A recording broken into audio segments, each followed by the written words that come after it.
Émission 722. Cette semaine, Iron Mod, en direct de Montréal, Québec, Canada. Vous écoutez, oui, les mystérieux étonnants.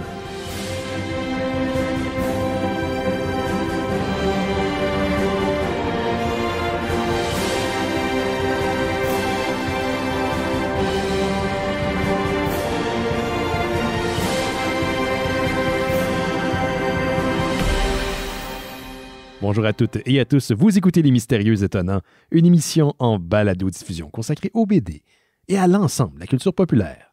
Benoît Mercier au micro et cette semaine, je suis une équipe dont les membres sont dans le mois qu'on oublie tout le temps qui vient avant celui de décembre. Peut-être novembre, là? Ah ouais, d'abord. Ouais, c'est style. C'est style. Je vous les présente à l'instant. La première élève son fils selon les règles du Squid Game. Marilyn Bob Brisebois est avec nous. Salut Marilyn. Allô? Tu peux pas dire le contraire. J'ai vu le costume de ton fils. Mais je ne l'ai pas posté. À chaque année, je demande aux gens de poster des photos de leurs enfants déguisés parce que je trouve ça cute. C'est les petits bébés joufflus dans un petit costume. Qui savent pas ce qui se passe, le full confus. Ils sont comme, pourquoi? Puis le premier costume de mon fils, Winnie the Pooh, comme ça, là, tout rond. Et là, je demandais à tout le monde, puis les gens étaient comme, oui, mais toi, ton fils. Ouais. J'avais comme, là, je le dis à la radio, mais j'avais comme pas honte, mais j'étais comme, OK, il y a 14 ans, il n'y en a pas 7, là. J'ai comme, bon, les gens vont me juger que je laisse mon fils écouter Squid Game, puis il triple là-dessus. Ben là, il a 14 ans, il est capable de comprendre. C'est correct. Puis en plus, le suit, genre rose-rouge, c'était un suit recyclé de son costume de Money Heist de l'année passée. Fait que, tu sais. Moi, quand tu me l'as montré, j'ai trouvé que c'est un très bel effet, bien réussi, franchement. Là. Oui, mais puis comme j'ai dit, il a smugglé un mini gun nerf à l'école. Ça l'a même pas fait confisquer. Il s'est pas fait pogner? Il s'est pas fait pogner? Non, mais tu sais, il aime ce truc-là. Je sais que l'autre fois, il est comme, mais j'ai downloadé un petit indie game, tu vois, mais ça, j'ai comme, c'est cute, c'est un puzzle. Fait que là, faut que tu aies des angles, puis là, faut que tu penses à des affaires de mathématiques, puis là, ça tire du monde dans la tête. Là. OK, ça a escaladé rapidement, cette histoire. Comme, c'est cute, c'est du puzzle, là, c'est le fun. Conique. Mais ton fils joue à des jeux relativement violent. C'est pas problématique. Call of Duty, ce genre de choses-là, j'imagine. Ouais, puis tu sais, évidemment, là, je suis de ces parents qui étaient comme, mon fils ne jouera pas avec des guns, je vais apprendre les bonnes valeurs, j'ai raté. Ben, t'as réussi sur un tableau, en tout cas. Oui, je pense que Bastien a des bonnes valeurs. Mais, justement, je fais confiance parce que je le sais qu'il est capable de faire la part des choses, je sais qu'il y a des bonnes valeurs, je sais qu'il y a beaucoup d'empathie. Oui. Fait que je suis comme, tu sais, même juste Squid Game, tu sais, il a compris tout seul que c'était une métaphore puis une analogie avec, avec le consumérisme et le capitalisme et l'écart des classes. J'étais comme, OK, bon, mais s'il est capable de nail ce bout-là, vas-y, regardez des gens se faire tirer. Qu'est-ce que tu veux? dans le cadre d'une série de fiction, là, on va l'appeler. Oui, les médias. Oui. Pour les gens qui nous écoutent en live sur YouTube, Facebook et Twitch et en balado, c'est surtout comme ça que les gens nous écoutent.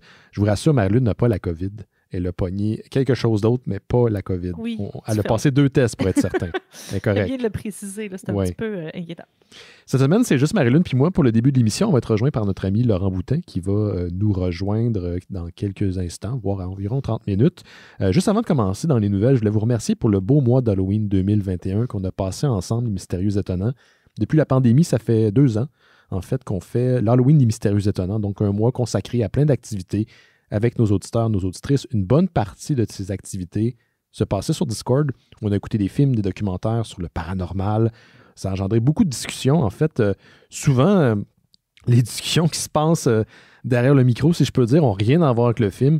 Ce week-end, on parlait du statut de conjoint de fait versus le mariage pendant que Freddy et Jason se tapaient sur la gueule en background. Mais ça peut être très épeurant.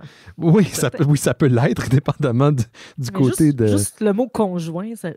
Ouais, j'aime pas ça, moi, ce mot-là. On dirait une condition médicale. Ça sonne retour d'impôt, là. C'est pas sexy. C'est pas très, très, très sexy. Ça sonne, on va au lit séparé avec des bonnets sur la tête. Hein. Donc, on a eu des belles discussions, franchement. On a un beau public. Puis encore hier, on a écouté quelques clips de lutte avec notre dimanche lutte et la gang de la lutte du dimanche. C'était super le fun. Donc, j'espère que vous avez apprécié. Si vous avez donné pour le mois d'Halloween et Mystérieux Étonnants, aujourd'hui, on est le 1er novembre. Considérez redoubler, s'il vous plaît, ou redoubler.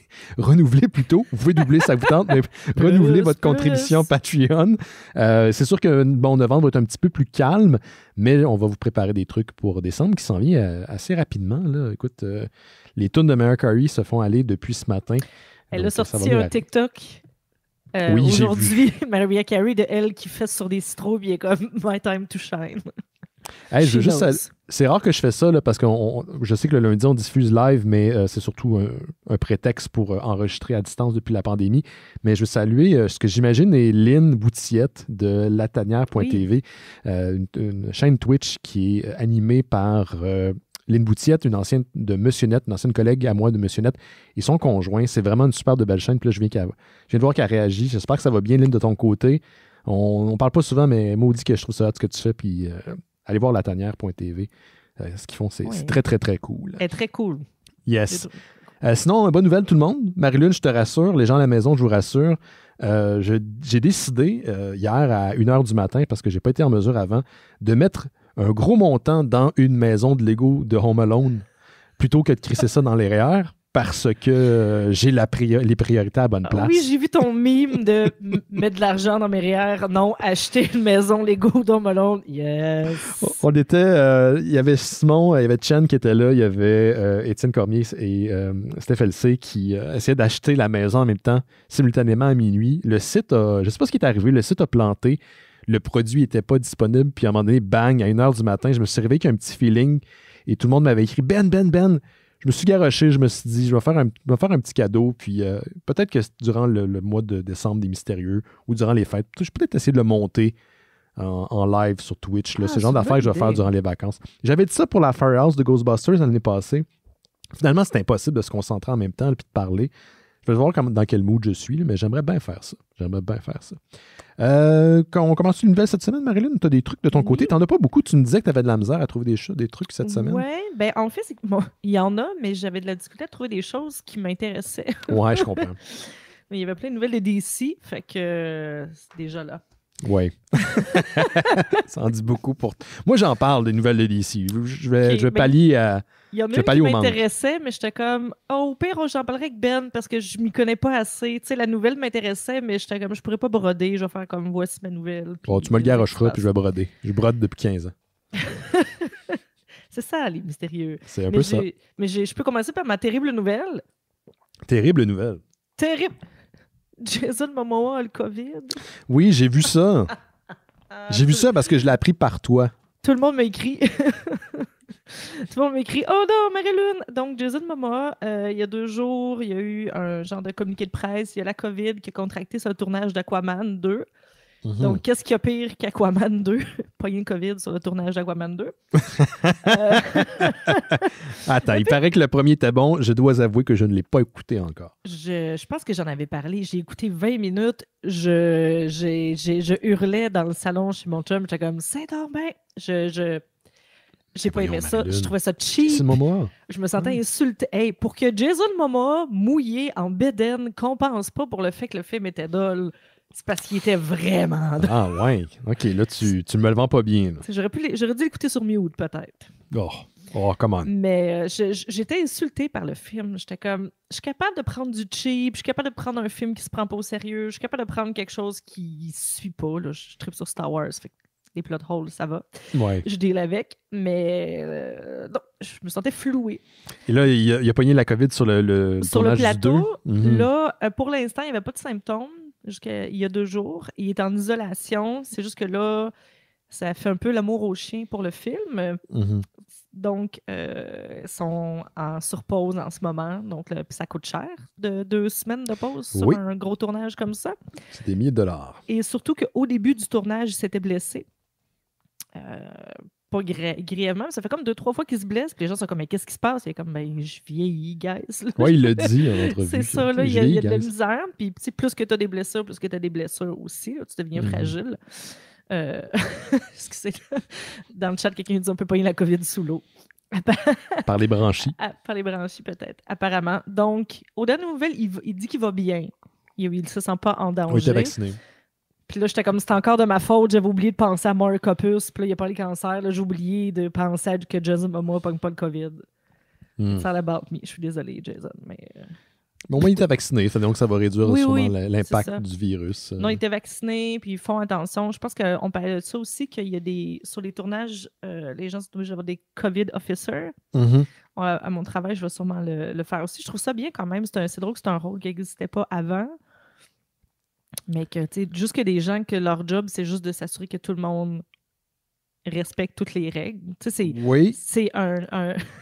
Oui, je souris en ce moment. Continue, excuse-moi. C'est une limite. Tu sais, il y a des gens qui sont là pour la sécurité, d'autres formes de sécurité. Tu sais, pour les cascades, il y en a que c'est pour le montage des équipements, mais que ça, juste pour le COVID, je trouve que c'est quand même une très bonne idée. Et j'ai appris il n'y a pas longtemps, j'ai oublié de le noter, il y a un rôle qui existe, puis j'étais comme, comment tu fais pour faire ce rôle-là? C'est des intimacy... je me souviens plus le nom du rôle. En fait, c'est quand il y a des scènes intimes dans des films, la personne est là pour s'assurer que c'est fait dans les règles, que les gens sont à l'aise, que si la personne va pas bien, qu'il arrête, être sûr que la personne est bien cachée, être sûr que la personne est respectée. Donc, je trouvais ça vraiment cool. Je suis tombée sur un TikTok, là.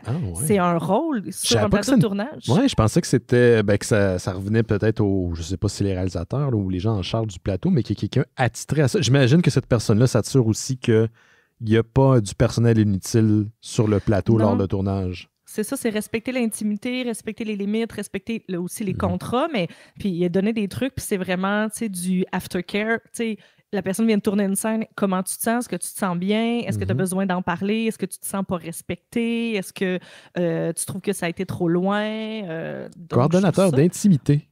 Ah, coordonnateur d'intimité, c'est le terme. Merci Stéphanie LC. Donc, je trouve ça très éthique. Je sais pas je sais pas depuis quand ça existe. J'avoue que j'ai pas assez cherché, là. Je vais regarder un petit peu parce que ça m'intrigue. Depuis combien de temps ça existe? Si ça doit pas être tous les plateaux qui le font parce que c'est peut-être pas obligatoire et c'est une question de ressources et de moyens et de volonté aussi. Mais ce serait c'est pas superflu, une convention. C'est pas superflu parce que pour avoir participé à plusieurs tournages, je suis pas le gars le plus ferré dans les tournages, mais tu sais, j'ai fait un peu de télé puis j'ai participé à des trucs. Ça peut devenir rapidement chaotique, beaucoup plus rapidement que les gens peuvent s'imaginer. Et tu as besoin de personne qui est le party pooper de la gang ou quelqu'un qui est attitré à s'assurer que ça reste sous contrôle. Parce qu'à partir du moment où tout le monde est affairé à son truc, tu n'auras personne en arrière-plan qui va dire « OK, là, guys, là, c'est-tu nécessaire que les électriciens soient là? C'est-tu nécessaire que... » Je peux comprendre qu'on ait besoin de quelqu'un pour pouvoir gérer le plateau. Ça. Tu parlais des COVID. Moi, j'ai participé à un truc en fin de semaine, puis je t'assure que j'ai fait « Ouais, j'aurais aimé ça que cette personne-là soit attitrée sur le... » où j'ai travaillé. C'est ça, surveiller. Puis c'est ça que c'est une question de ressources puis de volonté, mais juste on dit qu'on y pense pas parce qu'on n'est pas... Bon, ça fait 2 ans, là, mais que c'est une nouvelle réalité que ça devrait être comme ça, puis que ça devrait être une norme maintenant. Yep. J'ai une petite nouvelle pour toi, moi, sinon, si t'avais fini, Marilyn. Je t'écoute. Moi, je suis un grand fan de Bill Murray, pas juste parce que j'aime son personnage dans Ghostbusters, qui est mon film préféré. Il me reste juste 2 semaines à survivre, là. Puis je vais pouvoir finalement le voir. 2-3 semaines. Ouais, je sais. Mais Bill Murray, qui est aussi, je trouve la trajectoire de sa carrière super intéressante. Un type qui semble être conscient de l'image qu'il projette puis s'amuse à jouer avec. Là, on a tous entendu parler des fameuses légendes de Bill Murray qui se retrouve dans un party de collégiens à Londres en train de laver la vaisselle. Rencontre du monde à South by Southwest pour jaser de football et de hockey dans un bar. Oui, il n'y a pas une histoire qui avait volé genre des frites dans l'assiette de quelqu'un puis il a dit « Personne ne va te croire ». Ça, c'est une des légendes qui n'a pas été confirmée. Il y a certaines qui ont été confirmées, mais celle-là, c'est une de celles qui n'a pas été confirmée. Mais ça ne me surprendrait pas. Je décide de croire que c'est vrai. Oui, moi aussi. Également. Bill Murray qui est habitué il y a des réalisateurs ou des réalisatrices favoris. Il a travaillé souvent avec Wes Anderson, il a travaillé avec Sofia Coppola, avec Jim Jarmusch. Et récemment, il était en tournée de promotion pour le plus récent film de Wes Anderson, The French Dispatch. Et on lui a demandé si c'était important pour lui, finalement, de travailler avec des réalisateurs, des réalisatrices qu'il connaissait bien. C'était quoi le lien entre les projets qu'il choisissait et, justement, les personnes qui vont mener la barque. C'est une entrevue qu'il a donnée à un quotidien allemand qui s'appelle le Frankfurter Allgemeine Sonntag. citez pas mon anglais, là. FAZ là, pour les intimes. Je pensais que c'était de l'allemand. Non, c'est de l'allemand. C'est de l'allemand, mais de l'allemand à la benne. C'est pas, c'est pas de la vraie allemand. Puis en fait, non, c'est ça. Il a confirmé. Lui, c'est super important le lien entre le projet et le réalisateur et lui-même. Et il s'est échappé, en fait. Il l'a laissé couler. Je devrais pas vous dire ça, mais j'ai participé à un film du MCU. Oui. Bill Murray aurait participé à un tournage du MCU. Le prochain Ant-Man and the Wasp, Quantum Mania. Faut que tu prennes 3 respires pour finir ce maudit titre-là. Donc, il doit avouer qu'il n'est pas un fan de films de super-héros, mais il connaissait le réalisateur Peyton Reed qui a réalisé les 2 premiers Ant-Man, puis le 3e qui s'en vient, parce qu'il est fan de son film Bring It On, que je n'ai pas vu, mais il paraît que Peyton Reed est un très bon réal au-delà des films de Ant-Man. Donc, au-delà de ça, Disney n'a pas voulu commenter sa participation. T'as-tu dit que Bill Murray est fan des films Bring It On avec des cheerleaders? Ça a l'air que oui. Wow! De Peyton Reed. J'aime donc bien ça. C'est adorable. C'est très méta. Puis là, tu te dis, est-ce que Bill Murray est en train de nous troller ou Bill Murray est en train de nous annoncer quelque chose?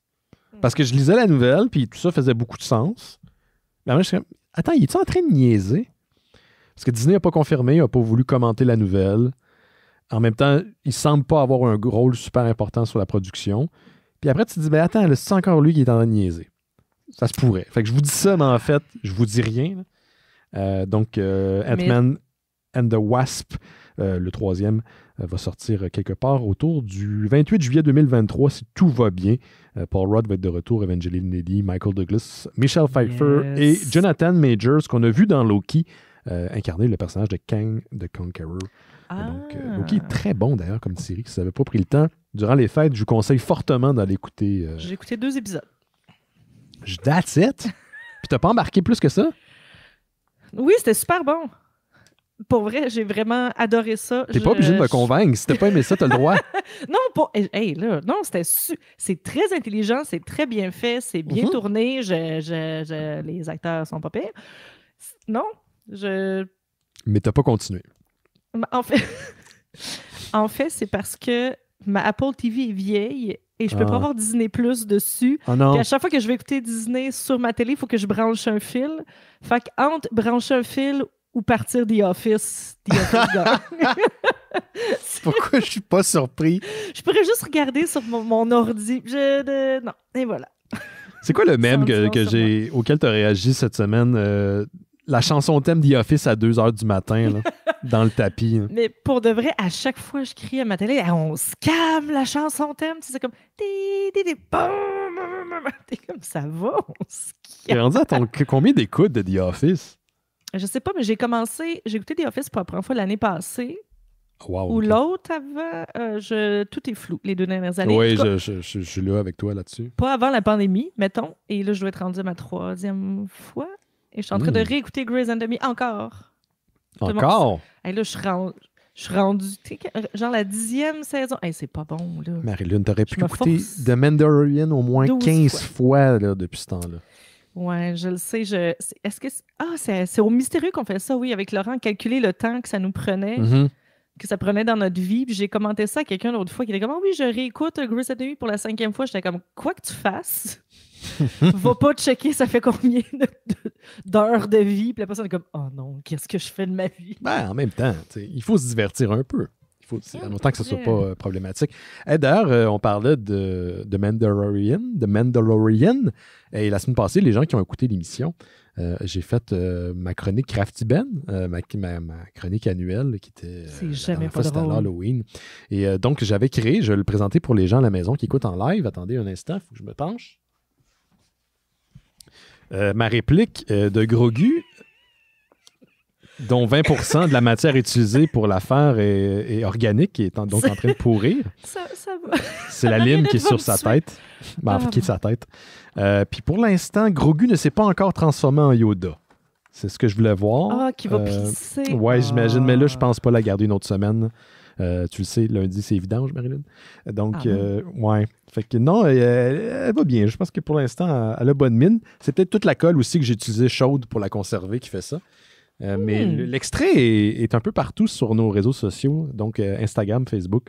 J'ai coupé un petit bout d'un extrait vidéo de ma chronique qui vous montre la création de Grogu et ma casquette de Mario Odyssey, faite à partir d'une boîte de chocolat rouge qu'on a terminée. C'est malade. Et la réaction de Laurent aussi, beaucoup trop heureux que Crafty Ben soit de retour. Je connaissais pas Laurent fan de crafting à ce point-là. Mais si tu veux, si tu sais pas quoi faire de ta lime après, tu peux me la donner parce que j'ai du beef avec les limes. T'as du beef avec les limes? Depuis que j'ai vu un TikTok, encore, d'une médecin qui explique qu'un utérus, c'est de la grosseur d'une lime. Puis là, c'est quelqu'un qui réagit, puis la fille est comme quoi? Quoi? Puis là, elle regarde la lime, puis elle est comme quoi? Puis après ça, elle calisse un coup de pied dans la lime pour se pencher. Évidemment, chaque fois que je vois une lime, je suis comme oh! Oh mon Dieu, tu viens de me traumatiser, je ne savais pas. Oh my God. C'est tout petit. Fait que si tu veux, je vais ramasser vos vieilles limes pour les gorocher au bout de mes bras. Bon. C'est cathartique. Je te l'amènerai. Mais en parlant de beef, je vais faire une petite mise au point. Parce que là, Marie-Lune, il y a un beef, ça a l'air, dans la podosphère, l'univers des podcasts au Québec. Nos amis des Sidérés, il y a des fans qui ont lancé une page de mime extrêmement populaire, super drôle, à laquelle j'adore participer. Il semblerait qu'on a beaucoup d'auditeurs et d'auditrices communs entre les Mystérieux et les Sidérés. Il faut dire que la station où ils sont, c'est notre ancienne station à laquelle on était là pendant plusieurs années. Et donc, il y a des mèmes aussi des Mystérieux étonnants. Et là, Mathieu Niquette, que je pensais être mon ami, et Étienne Forêt, que je pensais être mon ami, ont dressé une situation problématique qui s'est passée sur la page de DC et des Raies. Étienne Forêt, qui des fois participe à Noël Chisdor et à ce podcast-ci, au spécial de Noël également, on commençait à niaiser qu'on quémandait de l'argent, fait que ça fait un beef. Et on en a reparlé encore cette semaine à leur dernière émission. Donc, ils disent que c'est de bonne guerre, mais moi, je leur envoie l'appareil. En tout cas, c'est pas bien cool, les gars. On les haït. Hein, c'est comme ça que j'essaie de générer un faux beef. C'est pas bien cool, les gars. On dirait mélange. En tout cas. Hey, les gars, arrêtez, là, c'est pas le fun. Ouais, pis t'es pas le seul. Hey, calice. Pourquoi j'avais le bocal, Bart? Pourquoi est-ce que j'avais le bocal? Fait qu'en tout cas, t'es vraiment intimidant, Ben. Ah, ouais. On va gagner. Je voulais générer un kayfabe, mais pour de vrai, c'est. En blague, il y a du monde qui en a parlé. Non, il n'y en a pas de problème. Là, ça nous fait rire. Puis on joue un petit peu avec cette. Les gens pensent que. Certaines personnes, mais il n'y a pas beaucoup. Le 3/4 du monde catch assez rapidement. En fait, c'est que ces deux-là, Mathieu Niquette et surtout Étienne, sont très baveux. Hein? Sont baveux et sont bons aussi pour le sarcasme, pour le pain sans rire. Fait que je peux comprendre qu'on peut se faire prendre au jeu. Je voudrais pas aller contre Niquette ni Étienne à un combat de sarcasme parce que les autres ils arrivent avec des mitraillettes puis moi j'ai un mousquet là, qui risque de m'exploser en pleine face une fois sur deux. Non, ils sont très intelligents, ils ont un bon sens de la répartie. On va se faire ramasser. Fait qu'il n'y en a pas de beef. Il n'y en a pas. Ou est-ce qu'il y en a? Est-ce qu'il y en a? Je sais pas. J'écoute assez de lutte depuis presque un an puis tu vois, je suis même pas capable de m'inspirer pour essayer de créer forcez-moi pas à prendre ma voix de maman. Là. Pas de chicane, tout le monde. Ah, j'ai jamais entendu ta voix de maman. Je t'ai jamais eu. Bastien non plus l'entend pas souvent, mais c'est Dreads, ce moment-là, où est-ce qu'il va se faire chicaner ou que je vais dire que je suis déçu. Oh, ouais. OK. Qu'est-ce que t'avais de ton côté, Marie-Lune? Je niaise mon amoureux souvent d'être déçu, puis je fais une face, puis il est comme « Aïe, j'ai pas hâte. » Oh non, fais pas ça. Moi, c'est pas vraiment une nouvelle, mais c'est quelque chose que j'ai appris sur TikTok, mais que j'ai recherché après. J'ai un déficit d'attention, je fais quelque chose à la fois, dont scroller sur TikTok. Et je vais souvent aux toilettes. Qu'est-ce que tu veux dire? Tu vas aux toilettes pour aller sur TikTok? Ben, des fois, tu vas à job, là, t'as besoin d'un break, là, t'es comme bon, ouais. Puis je veux pas scroller avec TikTok devant mes boss. Fait que là, je j'ai appris quelque chose et je l'ai appris à Phil et Jay qui ne le savaient pas non plus. Donc, Jay qui participe au podcast et Phil qui est notre ami qui dit « Moi, j'aime les animaux », juste pour mettre un peu de contexte pour les gens à la maison. Excusez-nous. C'est correct. Et qui sont des gens qui aiment beaucoup l'horreur. Donc, s'ils ne le savaient pas, j'étais comme, bon, personne ne sait. La maison de... Nancy Thompson dans Freddy Krueger de 1984. La maison qui a servi, on fait la devanture, est en vente en ce moment. Et la personne qui le vend, c'est Lauren Scafaria, et Lawrence Cafaria, c'est c'est la femme de Bo Burnham. Ah ben oui, c'est vrai. C'est un documentariste. Et en ce moment, les propriétaires de la maison de Freddy Krueger, le propriétaire, c'est Bo Burnham. Il habite dans la maison de Freddy Krueger. C'est donc bien drôle. Et en arrière, il y a un cabanon. Non. Oui, c'est là qu'a été filmé Inside. Inside de Bo Burnham a été filmé dans le cabanon de la cour de la maison de Freddy Krueger. Tu peux pas inventer ça. Thompson. Wow. J'étais comme, ben voyons. J'ai vu ça, puis j'étais comme, ça a l'air inventé. C'est donc bien far-fetched, ça doit être des rumeurs. Non, c'est vraiment vrai. Puis tu peux aller voir le listing de la maison qui est au 1428 North Genesee Avenue à LA. Et si ça intéresse, mettons les Patreons, on veut s'acheter la maison de Freddy Krueger. Un léger 3,25 millions. Ah, comme pour Los Angeles, ça doit pas être si pire que ça. Non, puis c'est une petite maison avec une cour, puis un cabanon. Hey, c'est une maison, on pensait que c'était une maison à part entière quand on a vu le show de Bo Burnham sur Netflix. Ton appart est tout seul. Non, il est dans sa maison à 3 millions. Pas pitié. Oui, c'est sa maison d'invité, hein, c'est ça? Oui, c'est ça. C'est comme le pool house, en fait. Bon. Mais c'est une drôle de coïncidence. C'est un crossover, pareil, hein? Bo Burnham rencontre Freddy. Je paierais cher pour voir ça. Il chante une chanson, Freddy il se rend compte que la vie, c'est futile, puis il arrête de tuer. Il se couche sur son oreiller. C'est à mon tour de rêver. C'est à mon tour de rêver. Il essaie de jouer du keyboard, ça marche pas. Un beau solo de Freddy Krueger sur le keyboard. J'ai vu beaucoup de costumes de Bo Burnham sur Internet, justement, des gens qui avaient la couverte puis l'oreiller d'attaché avec le micro, le keyboard avec les lunettes puis la boule de miroir. Je trouve ça... C'est une bonne idée. Ben ouais, longue barbe, les cheveux longs. Génial. Parlant de classique, justement, le nom de Brendan Fraser, est-ce que ça te dit quelque chose, Marie-Lune? C'était ça la nouvelle que j'avais, puis j'étais comme, je ne m'y connais pas assez. Oui, Brendan Fraser, c'est l'homme d'Encino. L'homme d'Encino, c'est l'homme aussi qui était derrière La Momie. C'est une icône, en fait, des années 90. Il y a eu une grosse carrière dans les années 90. Carrière qu'il a mis en suspens pour s'occuper de son fils autiste pendant plusieurs années. Et là, il est revenu sur le petit écran dans l'univers du DCU avec Doom Patrol. C'est une série qui est diffusée. Je pense qu'elle est disponible sur Crave au Canada. Série qui existe depuis 2019. Et là, il est sur le point de refaire un autre saut parce que je vous rappelle que l'univers télévisuel du DCU et cinématographique sont séparés. Donc, c'est pas la même ligne du temps. On n'est pas dans le même univers, contrairement à Marvel où les séries Disney, les films font partie du même univers consensuel. Là, Brendan Fraser a été casté, si vous me permettez l'anglicisme, dans le film de Bad Girl. Cette nouvelle vient de Deadline, dans le rôle du vilain qui va affronter Bad Girl. Donc, Garfield Lynn, qui est en fait Firefly, qui est un criminel qui a été brûlé.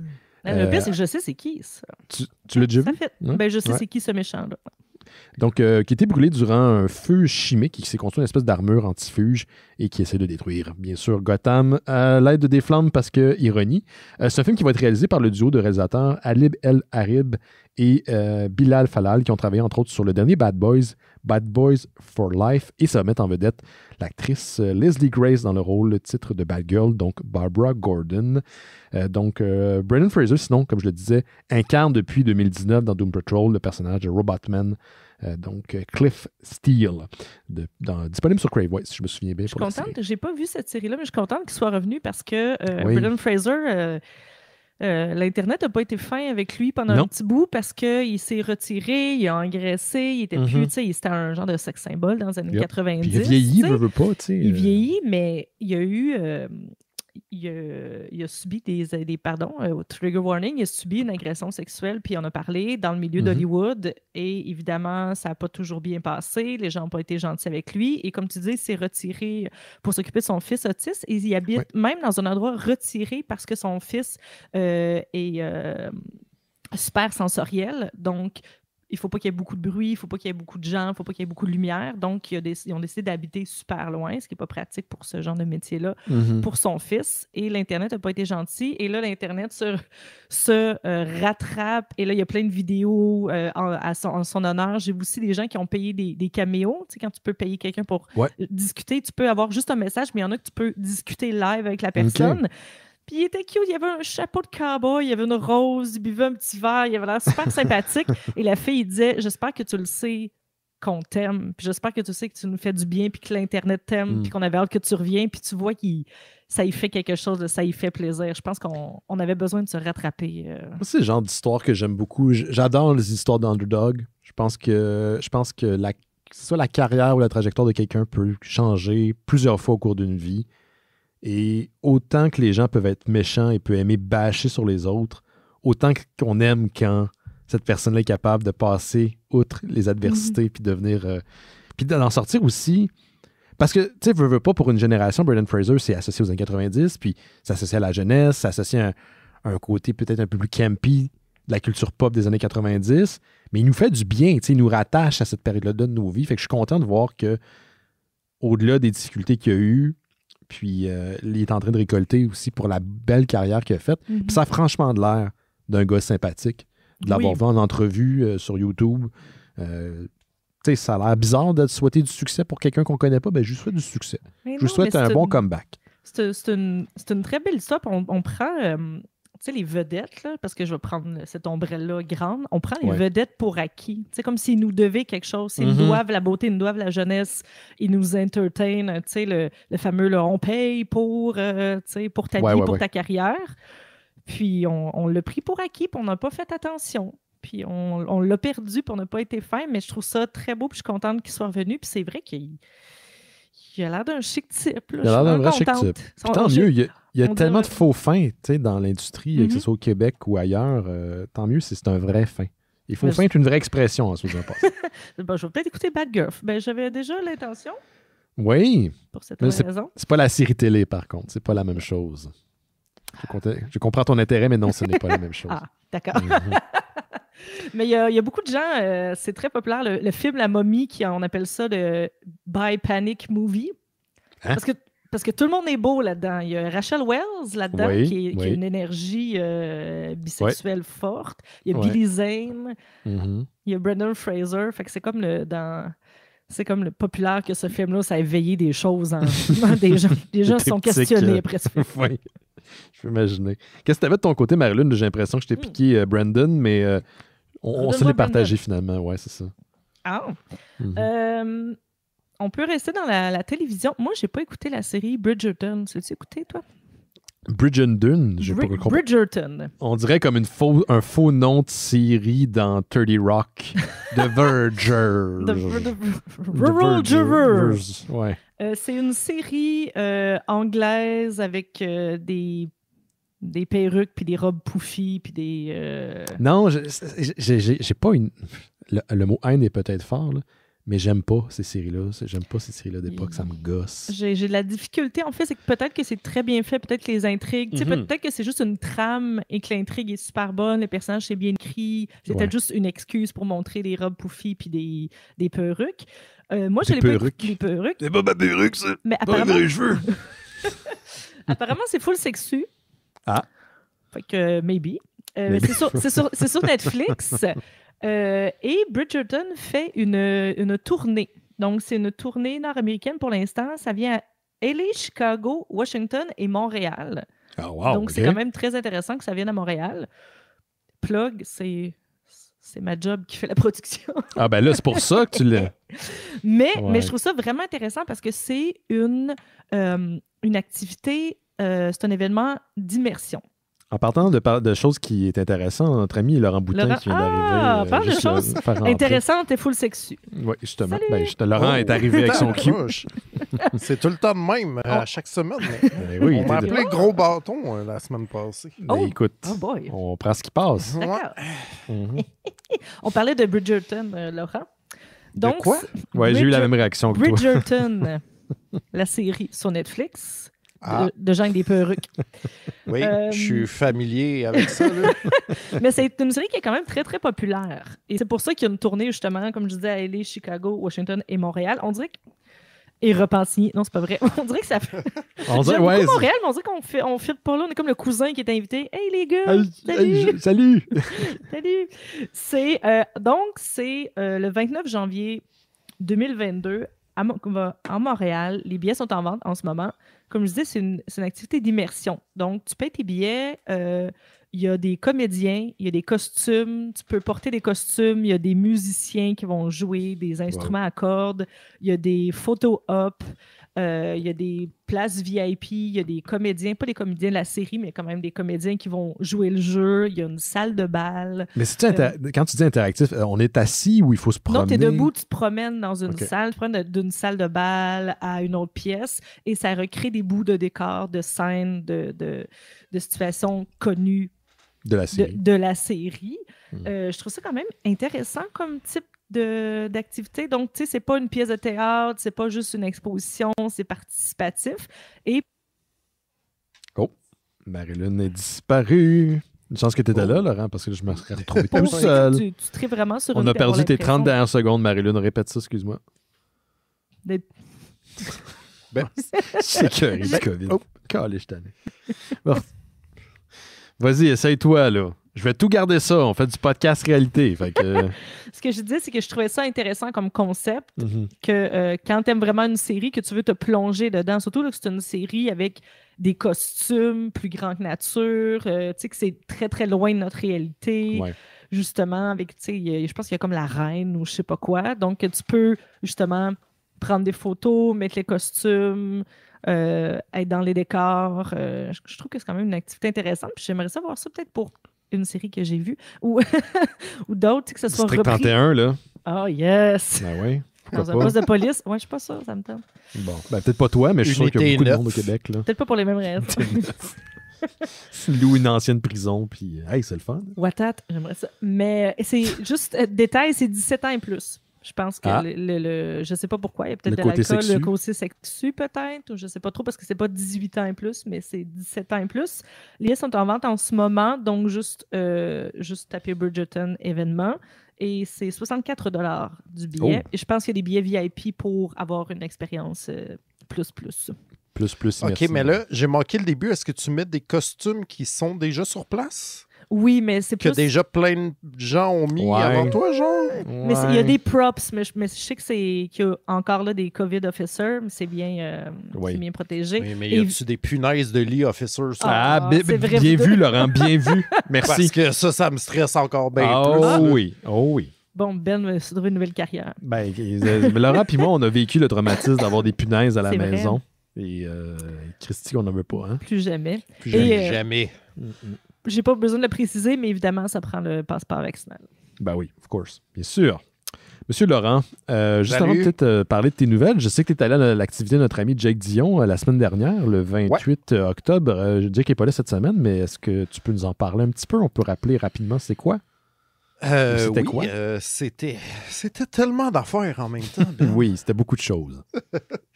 Écoute, c'était un événement donc au Cinéma L'Amour où il y avait une adaptation de lecture théâtrale, fait que à mi-chemin entre une lecture de texte et du théâtre. C'est pas vraiment acté, mais c'est lu de façon actée, mettons. Oui. D'1 heure de Alice, donc avec c'était surtout des extraits du roman, mais aidés de projections de dessins que Jake a fait pour la BD. OK. Puis après, il y avait un Q&A avec Patrick Jake, le gars qui avait fait... la web-série La Reine Rouge. La Reine Rouge. Et l'autre gars, son nom m'échappe, Louis, j'oublie son nom de famille, mais qui avait monté cette mise en lecture-là. Donc, 4 façons d'adapter Alice, mettons. Ouais. 3 façons d'adapter Alice. Puis après ça, il y avait une projection donc de... la web-série La Reine Rouge qui était réalisée donc par Olivier Sabineau, Pods et Patrick Sénécal lui-même. Fait que une longue soirée, beaucoup d'activités, mais c'était bien le fun. C'était plein, c'était sold out. Combien de places dans le théâtre L'Amour? Cinéma L'Amour, un peu moins que 400, je pense. Oh, c'est du monde, ça. Peut-être 400 si on compte les espèces de loges en haut, là. Qui généralement sont réservés aux couples, mais là, il était plutôt réservé pour les acteurs et pour la blonde à Jake. OK. Ouais, j'ai vu une photo de Gab qui avait pris l'écran géant du Cinéma L'Amour avec les noms, les lettres de feu de Jake. J'ai marqué sur Instagram, c'est comme ça que ça commence, c'est comme ça que ça finit. C'est beau, mais non, pour vrai, c'était... Écoute, moi, j'étais bénévole sur l'événement, fait que j'ai pas tout vu de ce qui était présenté, mettons, là, mais ce que j'ai vu, c'était vraiment le fun. C'était vraiment intéressant. Tout le monde était ravi. Les gars de Front Froid et de Alire ont vendu plein de livres. Ils s'organisaient une genre de séance de dédicace impromptue dans le hall d'entrée du Cinéma L'Amour. C'est pas supposé avoir lieu, mais c'est ça. Patrick et Jake sont très généreux avec leur public. Fait que là, ils se sont mis debout dans le hall, puis ont signé des livres, puis ont pris des photos avec des fans, puis c'est ça, c'était nice. Génial. Sûrement que Jake va nous en parler la prochaine fois qu'il va être à l'émission. Toi, sinon, t'avais de quoi dans ton petit cartable de nouvelles? Mon petit cartable, c'est genre mon petit écolier, une vieille feuille. Ouais. Les gens, c'est un podcast, ils voient pas. Sauf pour ceux qui écoutent en direct. Là, mais... Oui, non, c'est tout bien tapé avec des intertitres et des petits tirets, là, que je maîtrise tellement bien. Je pense que c'est juste moi qui est zélé, parce que j'ai un cartable. J'ai comme un... Toi, c'est full bien organisé. Ouais, c'est ça. Moi, j'ai une spirale qui arrive à sa fin. Là. Wow. Moi, on va se le dire, c'est tout le temps comme... à 5 heures quand j'étais à job le lundi, puis je suis comme shit, des nouvelles, vite, qu'est-ce qu'il faut que... Tu vis dangereusement. Tu joues avec la POC, mon Laurent? Ouais, ben écoute, t'en parleras à mon collègue Émile. Je suis tout le temps, t'as-tu des nouvelles gigs, vite? Ah, ce qu'il doit être tanné, Émile. Oui, comme tabarnak. il doit le sentir venir, par contre. Là. Oui, il est comme, c'est-tu le temps? Là? Puis là, il est tout le temps comme, il y a telle affaire de jeux vidéo. Là. Puis là, je suis comme, je comprends rien de ce que tu dis, laisse faire. Oui, Émile est fan de jeux vidéo, c'est sûr qu'il va te donner des nouvelles de jeux vidéo. Oui, il y en a tout le temps plein, mais je suis comme, je sais pas comment parler de ça intelligemment. Là. Le moindrement que quelqu'un a une petite question, je suis comme, je sais pas. Ah bon. Comme moi de ma nouvelle de DC tantôt, je suis comme, va te laisser. Mais écoute, j'ai deux petites nouvelles qui sont sorties sur Comic Book Resources aujourd'hui, Okay. dans les dernières heures. Donc, première nouvelle qui est, je sais pas, à la fois une bonne et une mauvaise nouvelle, c'est que Chris Pratt a été casté pour faire la voix dans le prochain long métrage animé de Garfield.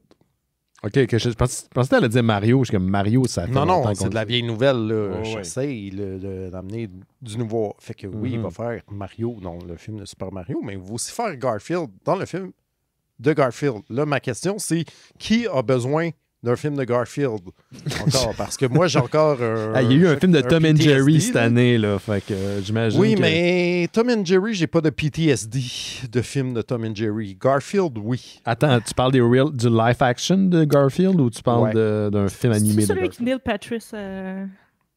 Neil Patrick Harris? Non, là, tu te trouves avec les Schtroumpfs. Oh my God. Oui. Même affaire. Bon, plus personne n'a besoin de ça non plus.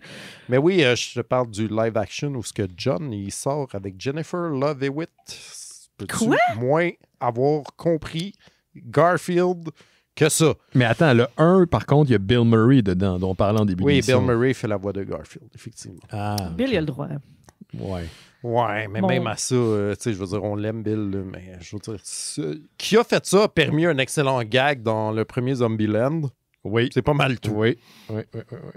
T'as-tu un regret? Non. Sauf peut-être Garfield. Ouais, ça m'a beaucoup fait rire. C'est un bon cameo. Mon ancien amoureux, il jouait tout le temps à Est-ce que Garfield est drôle? Quand on était dans les bibliothèques ou n'importe quelle librairie, on jouait à Est-ce que Garfield est drôle? Puis il ouvrait un Garfield n'importe quelle page. Non, c'est pas drôle. On le dit souvent à l'émission, mais allez écouter ou allez plutôt jeter un coup d'œil à Garfield Without Garfield, un blog où quelqu'un s'amuse à effacer Garfield et Audie des planches et ça laisse juste John qui a des conversations psychotiques avec lui-même et c'est extrêmement drôle. C'est vrai que c'est bon. C'est très drôle. Mais ceci dit, moi, je trouve ça quand même drôle, Garfield. C'est juste que ça fait, 40 ans là, que c'est à peu près les 3 mêmes gags. Fait que, tu sais, comme quand j'en lis un, je trouve tout le temps ça drôle. Quand j'en lis plein, je suis comme, OK, là, je suis tanné. Oui, mais il y a une vibe lundi. Oui, mais t'aimes pas les... T'as une vibe un peu Garfield. Par exemple. T'as une vibe un peu Garfield, Laurent. Ouais, c'est vrai. Ouais. C'est vrai. On a envie de te gratter dans les oreilles. Non. Ouais, mais... Ce qui m'arrive rarement avec Garfield, ceci dit. Mais il est un peu assaut, Garfield. Il est pas fin. Ouais. Il frappe. Il frappe. Il est un chat. C'est un chat. Ça vient avec le territoire. C'est jamais super smart, un chat. Je ne serais pas sur les chats, moi non plus. Ben non, mais je veux dire... Donc, c'est beau, c'est le fun, les chats, mais c'est aussi quelque chose qui va sacrer ton verre d'eau à terre puis te sacrer un coup de patte pour pas de raison. Là. Puis me réveiller à 4 h du matin en me mangeant les cheveux. Oui. Voilà. c'est des agents Et l'autre petite nouvelle donc, que j'ai vue sur Comic Book Resources, c'est que Jim Carrey, il y a une rumeur qui dit que Jim Carrey serait casté dans le MCU en tant que MODOK. Donc, il y a déjà une série de MODOK sur Hulu, je pense. Stars au Canada, oui. Ouais, donc MODOK qui, j'ai pris un screenshot, c'est Mental Organism Designed Only for Killing. Si jamais ça vous dit rien, c'est genre une grosse tête géante dans un petit suit qui flotte.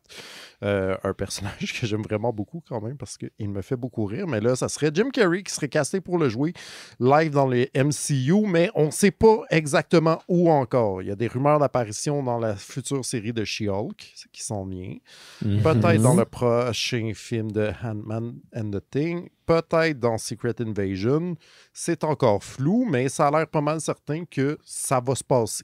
Je trouve ça un peu improbable. C'est weird qu'ils sortent une série d'animation à la Robot Chicken. D'ailleurs, c'est les créateurs de Robot Chicken qui ont travaillé sur la série, puis qu'en parallèle, ils font un live action. Parce que c'est pas dans le MCU qu'on connaît, le Murdoch. C'est peut-être l'exception à la règle. Ouais, mais peut-être ça. Ouais. Puis je veux dire, il y a une série d'Agents of S.H.I.E.L.D. puis ils sont aussi dans les films. Start-moi pas là-dessus.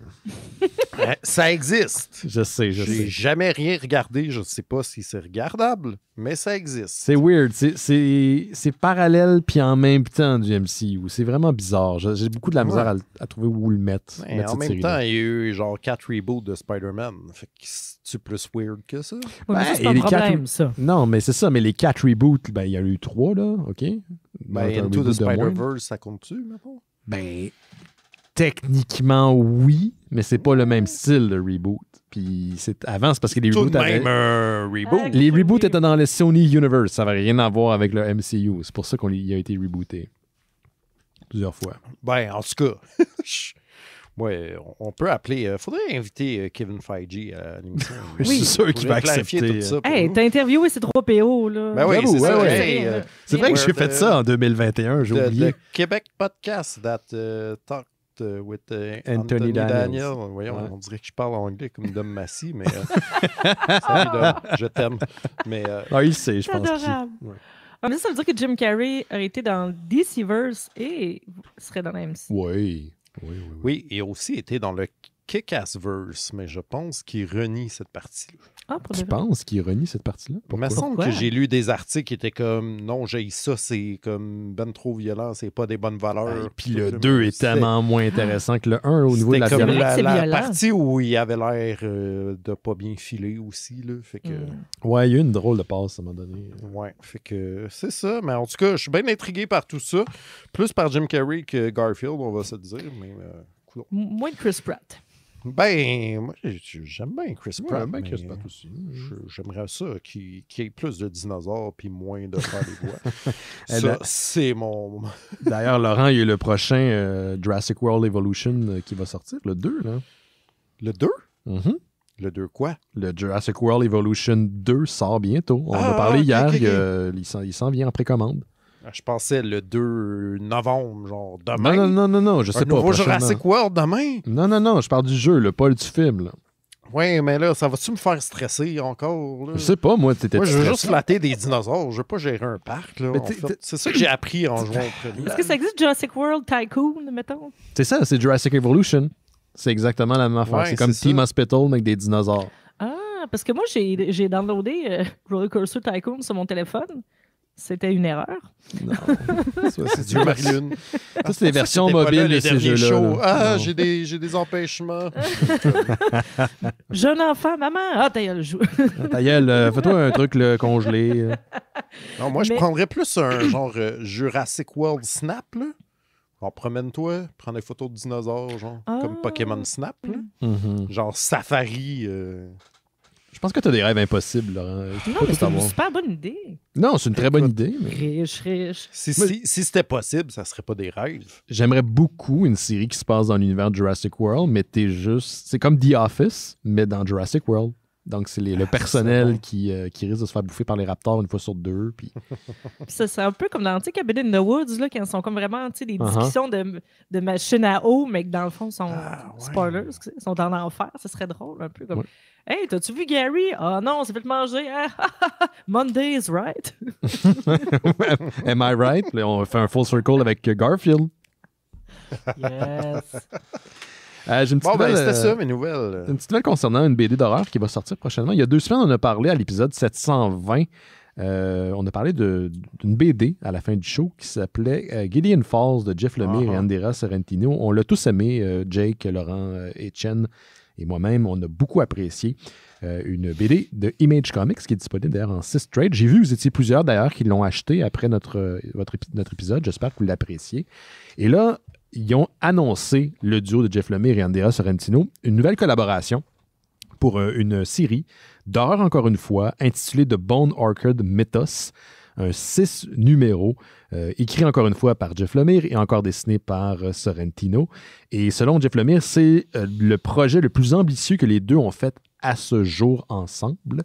Ce qui est assez intense comme citation qu'on considère que ces 6 numéros et Gideon Falls est excellent, c'était 6 trades, donc j'imagine que c'est du concentré d'horreur comme c'est pas possible dans The Bone Orchid Mythos, ça reste à voir.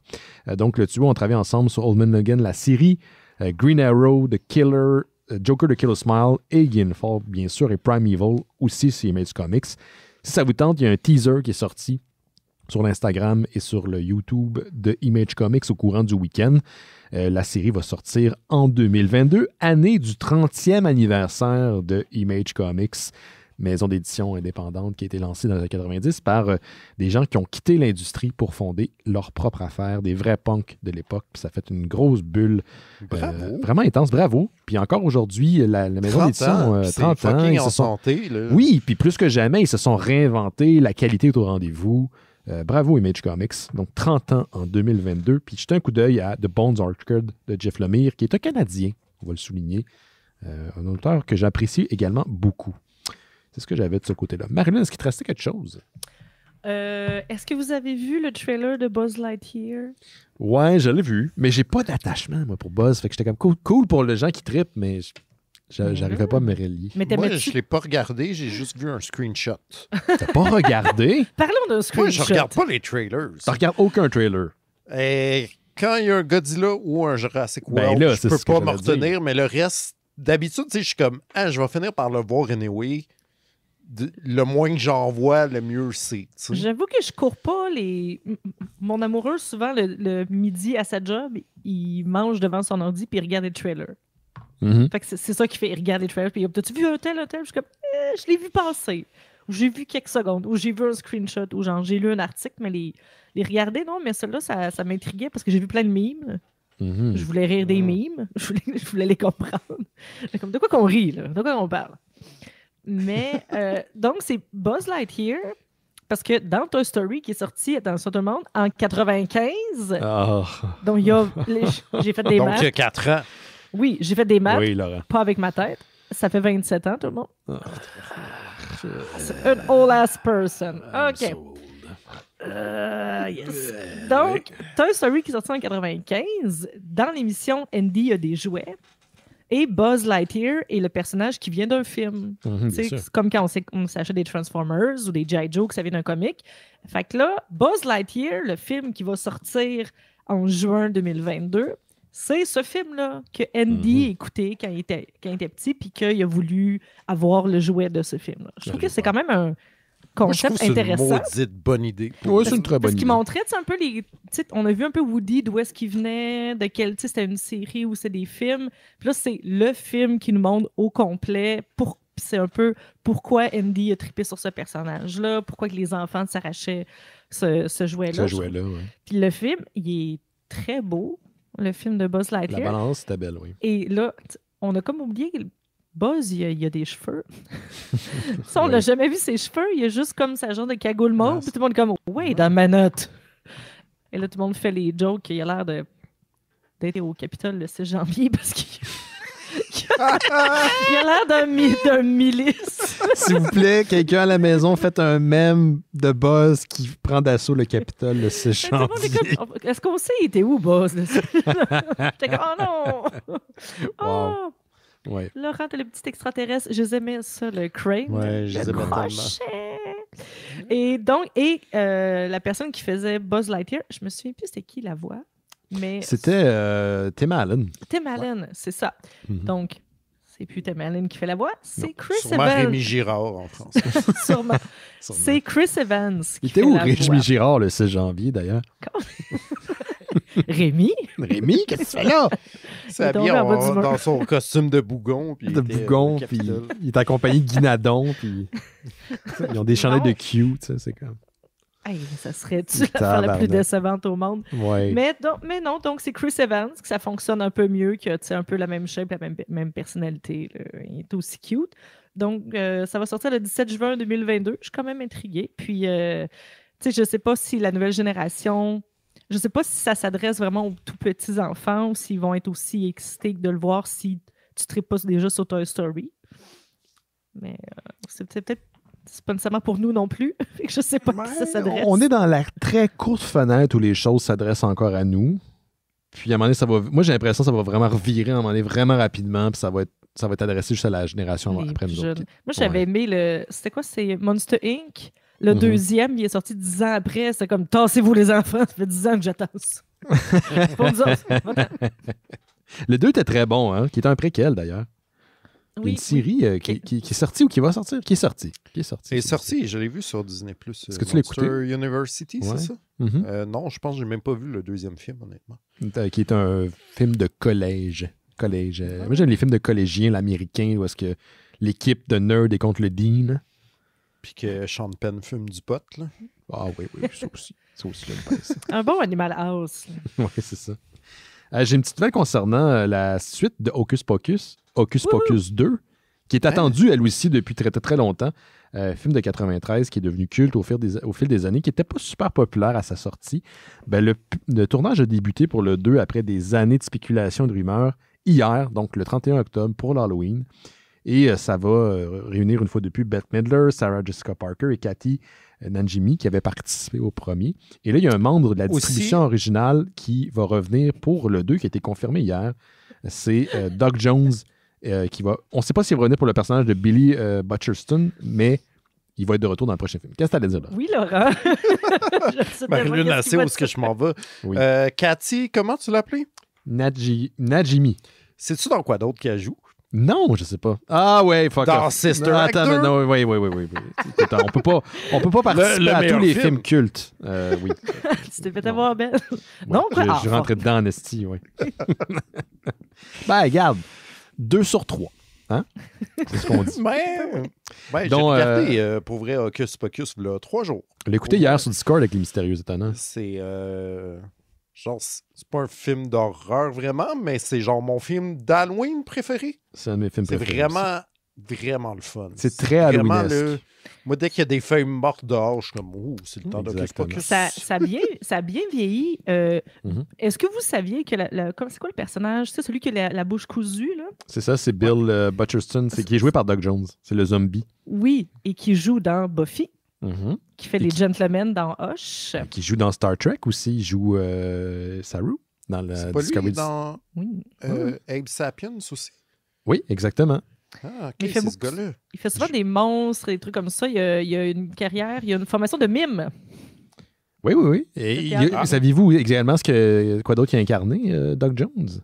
Il a joué dans le film français sur Serge Gainsbourg. Là, il faisait une version monstrueuse de Serge Gainsbourg. Il a joué la lune avec des lunettes dans les anciennes publicités de McDo.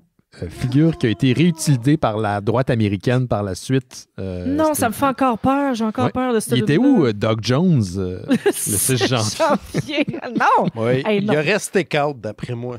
Ouais. Il y a excuse-moi, je vais pas couper Ben, mais là, je suis partie sur Buffy. Le podcast dont je parle souvent, Buffering the Vampire Slayer, l'ont eu en entrevue pour parler de son passage de l'épisode Hush, qui est l'épisode de Buffy le plus apprécié. Oui, le plus épeurant, je crois. Oui, qui est très bien fait. Quand les gens suggèrent quel épisode de Buffy je devrais regarder, ou c'est quand les gens rankent les épisodes, c'est celui qui arrive en premier. il est vraiment très, très épeurant. Il est très bien fait. Et il parlait de son rôle dans Hocus Pocus. Et spoiler alert pour Hocus Pocus, quand il se fait couper les fils de la bouche, il y a des mottes qui sortent, il y a des lions de nuit.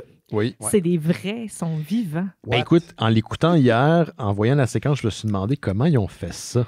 Il y a un genre de truc ils ont moulé la bouche parce qu'ils ne peuvent pas mettre des mottes vivants dans sa bouche. Ils vont mourir, ils vont les coller avaler, de toute façon, ils vont coller. Ouais. Donc, il y a un genre de moule en caoutchouc dans sa bouche qui est humidifié et il y a vraiment comme, tu sais, quand il y a des animaux sur un set de film, il y a un éleveur de ces animaux-là et tout ça. Et là, il y a vraiment un monsieur que sa job, c'est d'avoir des bébites sur les shows. Et là, lui, il arrive avec ses petits papillons de nuit, puis il a fait un moule, puis il les a placés un par un avec une petite pince dans sa bouche. Ils ont fait un truc qui fait comme s'ils cousaient. Ils coupent vraiment, et là, il y a les mottes qui sortent pour de vrai de la bouche. Et ils ont fallu qu'il fasse plusieurs reprises, puis il respirait pas, là. Okay. Il y a un truc il respire, plastique. Mais par le nez, il y a un truc de plastique. Il a fallu qu'il humidifie pour pas que les papillons meurent étouffés. C'était compliqué, mais ils ont fait ça en vrai. C'est pas du CGI. Tu disais, Laurent, que le film Hocus Pocus, c'est pas un film d'horreur, mais quelque part, il y a des éléments qui sont très horrifiques dans le film. Et à l'origine, le scénario d'Hocus Pocus était un scénario d'horreur. L'horreur était beaucoup plus mis de l'avant.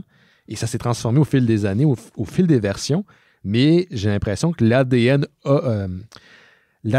horrifique des premières versions est resté jusqu'à la fin. Comme on peut l'avoir un peu aussi dans Gremlins, par exemple, qui était beaucoup plus épeurant. Puis, je sais que Mick Garris a travaillé à un certain moment donné sur le scénario d'Hocus Pocus 1. Puis c'est devenu culte au fil des années. Puis là, le 2, après, écoute, ça fait 2000... je ne vais pas calculer, là. 2015, 2030, voyons, pas 2000. 1995, ça fait quoi, 27? Plus 2, 29 ans. Bon. Bon. Le film va être réalisé par une certaine Anne Fletcher qui a réalisé, entre autres choses, Step Up et 27 Dresses. Yes, scénario est d'un certain Jen D'Angelo. Donc, la sortie est prévue pour automne 2022 sur Disney+. Et ça va être... Est-ce qu'on a l'histoire ou ils reviennent? Non, parce que c'est comme je disais, on ne sait même pas si Doc Jones revient en tant que Billy Butcherson, qui est l'espèce de zombie. On sait que le trio des trois sorcières reviennent, mais c'est tout. C'est tout. Mais Bette Midler, elle doit être vieille quand même. Ben, je me pose la question. On s'est dit la même chose hier sur le Discord des Mystérieux. Quel âge qu'elle doit avoir, Bette Midler? C'est pas comme si on avait accès à une bibliothèque universelle de savoir qui pourrait nous permettre de vérifier. Si seulement on pouvait... Ouais. Laurent, t'avais quoi de ton bord? Oui, arrête de regarder l'âge de Bette Midler, on s'en fout. OK, ben là... Non! Ouais, mais il est où Mystérieux Sam qu'on a besoin? Ouais, il est pas là aujourd'hui dans le chat. Tabarnouche. OK. Je vais... c'est pas vraiment de nouvelles, mais j'ai reçu un message par Instagram d'un auditeur qui s'appelle Philippe Ironman Préjean. Okay. Je vais vous le lire parce que Ben, ça te concerne un peu. Bon. Il dit « J'espère de tout mon cœur que je suis celui qui t'apprend l'existence d'une collection de vêtements hawaïens des mopettes. » Wow. Je suis désolé, Philippe. En fait, tu me l'apprends pas. Je l'avais déjà vu passer parce qu'il me propose souvent des affaires de mopettes. Puis je l'avais envoyé à Chen parce qu'il est plus hawaïen que moi, d'habitude, dans son habillement. Ouais, il est plus boogie aussi que disco, je pense, là, Chen. Oui. La suite du message dit « Je propose que mon paiement Patreon des Mystérieux aille pour refaire ta garde-robe avec uniquement ces articles. » Le mot est propose. Je suis d'accord. Je viens de soumettre ça au tenancier de la bourse de ton argent Patreon. Philippe, si tu n'es pas satisfait, tu sais quoi faire. Moi, je suggère plutôt que de refaire toute ma garde-robe. On se paye chacun un outfit hawaïen de mopette différent. Puis on match. Non. Puis on match. On pourrait prendre aussi cet argent-là puis payer les billes qui comptent au lieu de dépenser ça sur des chemises hawaïennes. Qui compterait plus que du linge de mopette. Tu viens de t'acheter des Legos au lieu de mettre de l'argent derrière. Oui, mais c'est pas de l'argent. C'est pas l'argent des Patreons que j'ai pris pour acheter mes Legos. J'ai pris mon argent à moi que je... Qui a accès à ces chiffres sinon toi? Ben non, il n'y a pas personne d'autre, mais je peux te garantir que je n'utiliserai pas l'argent des Patreons pour acheter des Legos. En tout cas, si on fait ça, shotgun sur beaker. OK. Sinon, j'ai une vraie nouvelle. OK, puis sinon, avant, Laurent, Mysterio Sam était en ligne, il a entendu ton appel, elle a 75 ans, Madame McClure. Merci, Mysterio Sam. Ravi. Merci pour ton beau travail. Yep. C'est comme Mysterio Sam, c'est le Étienne Cormier pour les mystérieux que Étienne est pour Noël Gisdor. C'est vrai. Oui. Ça, c'est une référence, là. Ça, c'est très référence. Ah ben c'est le même univers. La mondialisation, le multiverse mystérieux. Écoute, on n'a peut-être pas une page de même encore, mais... non, mais ça a l'air qu'on est en bif, hein, ça a l'air. Est-ce qu'on est en bif ou toi, t'es en bif? J'ai pas de bif. J'ai essayé tantôt d'essayer de créer de quoi, puis ça marche pas. Là, ça marche pas. On n'est pas bon pour se fâcher. Aucun de nous trois est bon pour se fâcher. Ah non, je suis bon pour me fâcher, mais pas pour ce genre de choses-là. En tout cas, on est fâchés, là. Ouais, on est bien frais. Ouais. Fait que c'est actuellement, cette semaine, il y a un festival de cinéma qui a lieu à Montréal parce qu'il y a tout le temps 8 festivals en même temps à Montréal. Yes. Le FNC vient de se terminer hier, la version en ligne, mais là, on entre donc dans Cinémania, qui est le festival de films français. Yes. Ça existe, ça fait plusieurs années. Et il y a un partenariat entre Cinémania et la fameuse librairie Planète BD où les gens qui travaillent là sont beaux. Oui, ben pas toutes, mais la plupart. Une certaine partie. Voilà, un partenariat parce qu'il y a 2 auteurs de bande dessinée qui sont invités pour le festival. Donc, il y a Nénantico qui est là parce qu'elle présente son premier film qui s'appelle Playlist.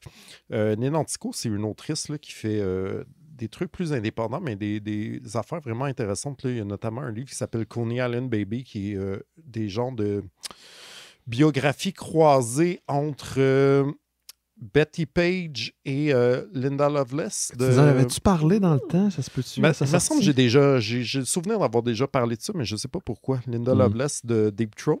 Donc, une espèce de biographie croisée. Puis, une couple d'autres affaires. Là, un truc qui s'appelle Hotel California, mais hôtel comme dans le sens église, plutôt que dans un hôtel.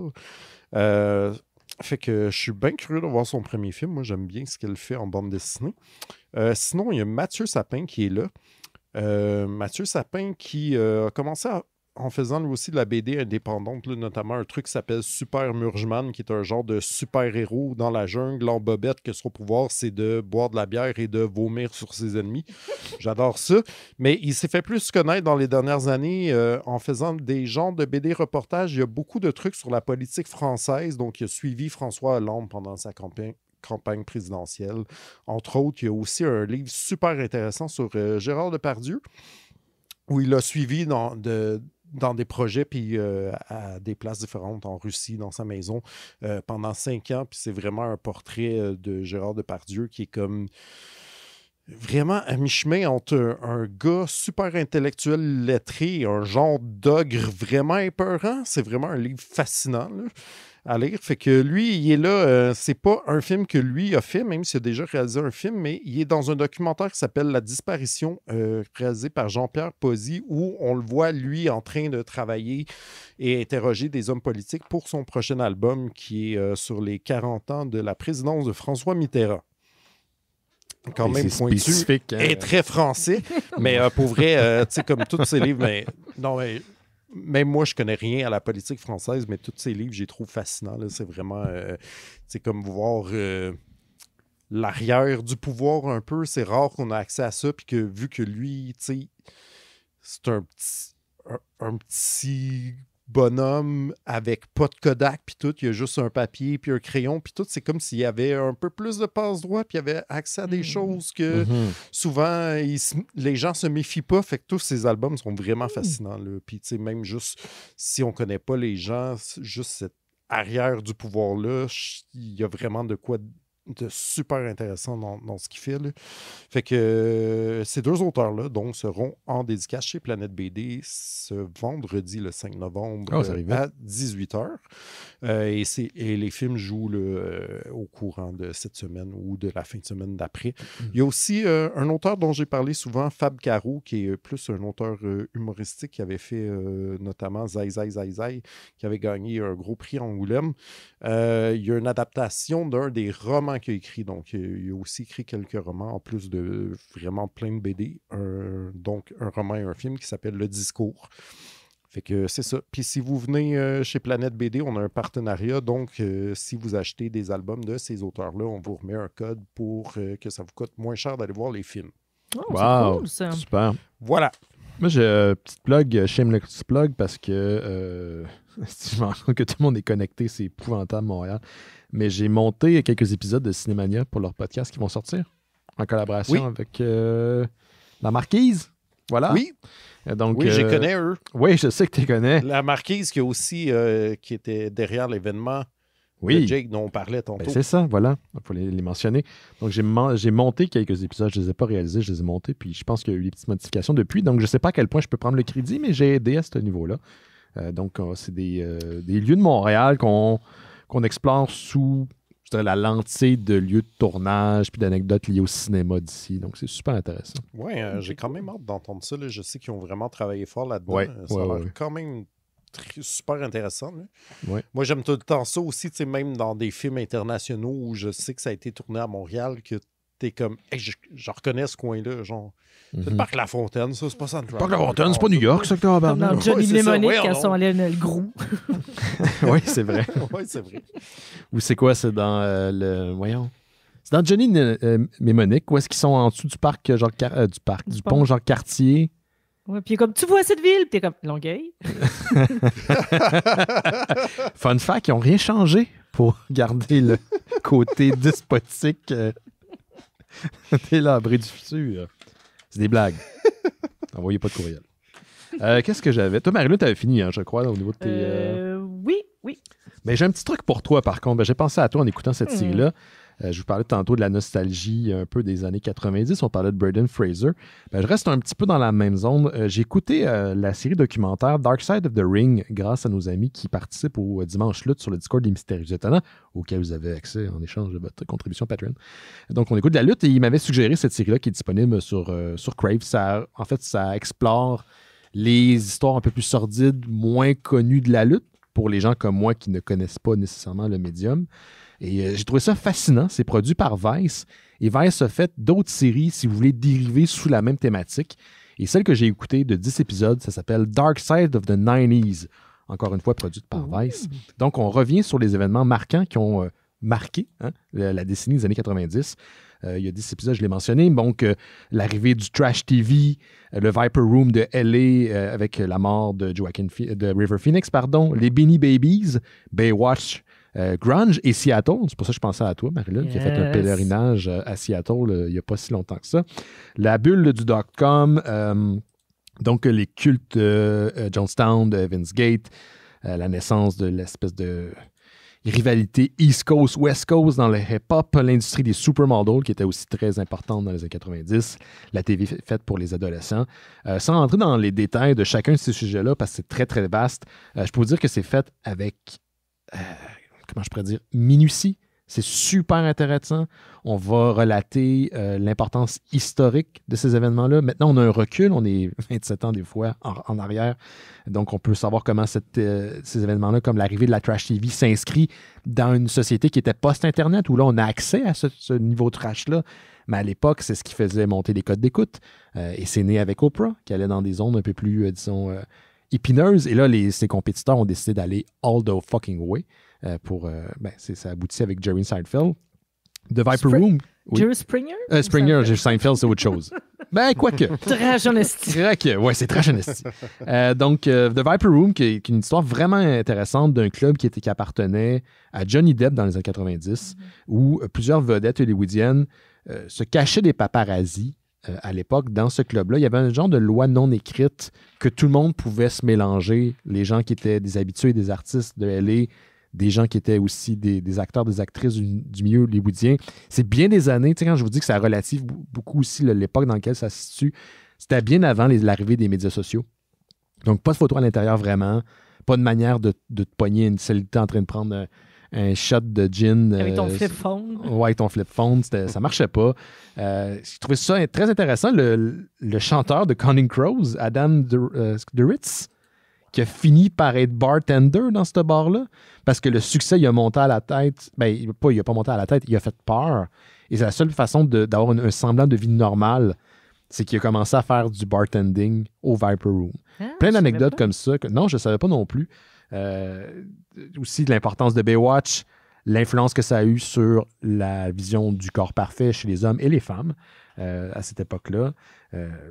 C'est vraiment super. Allez jeter un coup d'œil. Mais ça c'est pas lourd. Large. Ça reste très large. Ça reste toujours important, toujours pertinent du côté historique. Et c'est bien monté. Il y a des intervenants dans l'émission qui sont directement concernés. Par exemple, l'émission sur la télé américaine, on va recevoir des gens qui ont participé à Party of Five, dans 90210, des gens qui sont aujourd'hui des analystes plus de l'histoire ou de la société, des anthropologues. Allez jeter un coup d'œil, 10 épisodes, Dark Side of the 90s, si vous avez une certaine nostalgie ou à tout de moins un intérêt pour les années 90. Je le conseille à tout le monde, c'est très bon. Et c'est très différent aussi de Dark Side of the Ring, l'approche n'est pas pareille. On a accès à plus de footage aussi, puis très bien. Je trouve ça intéressant parce que, tu sais, on est beaucoup, mais on est des vieilles personnes, mais on est aussi très attachés à la culture populaire et à la nostalgie. Puis, tu sais, des choses comme, tu sais, c'est quoi, c'est The Movie We're Made Of, puis The Toys We're Made Of, c'est super intéressant, c'est plein de choses qu'on ne sait pas, ça va vraiment dans les coulisses.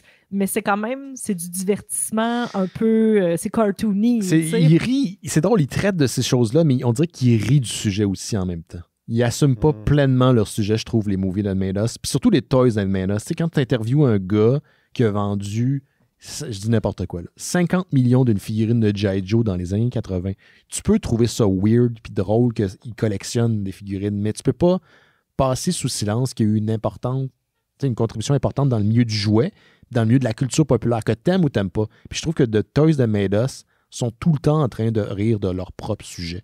Ça me gosse. Il n'y a pas ça dans Dark Side of the 90s. On est vraiment dans voici ce qui est arrivé, voici ce que ça voulait dire à l'époque, voici l'impact que ça a eu sur les années qui ont suivi, sur le milieu dans lequel ça a évolué. La musique, le grunge, le début des labels indépendants à Seattle, puis comment un des labels est rené de ses cendres des années plus tard, puis comment c'était une épine dans le pied de l'industrie de l'époque. Puis, tu sais, jamais on va rire du sujet. On est dans la...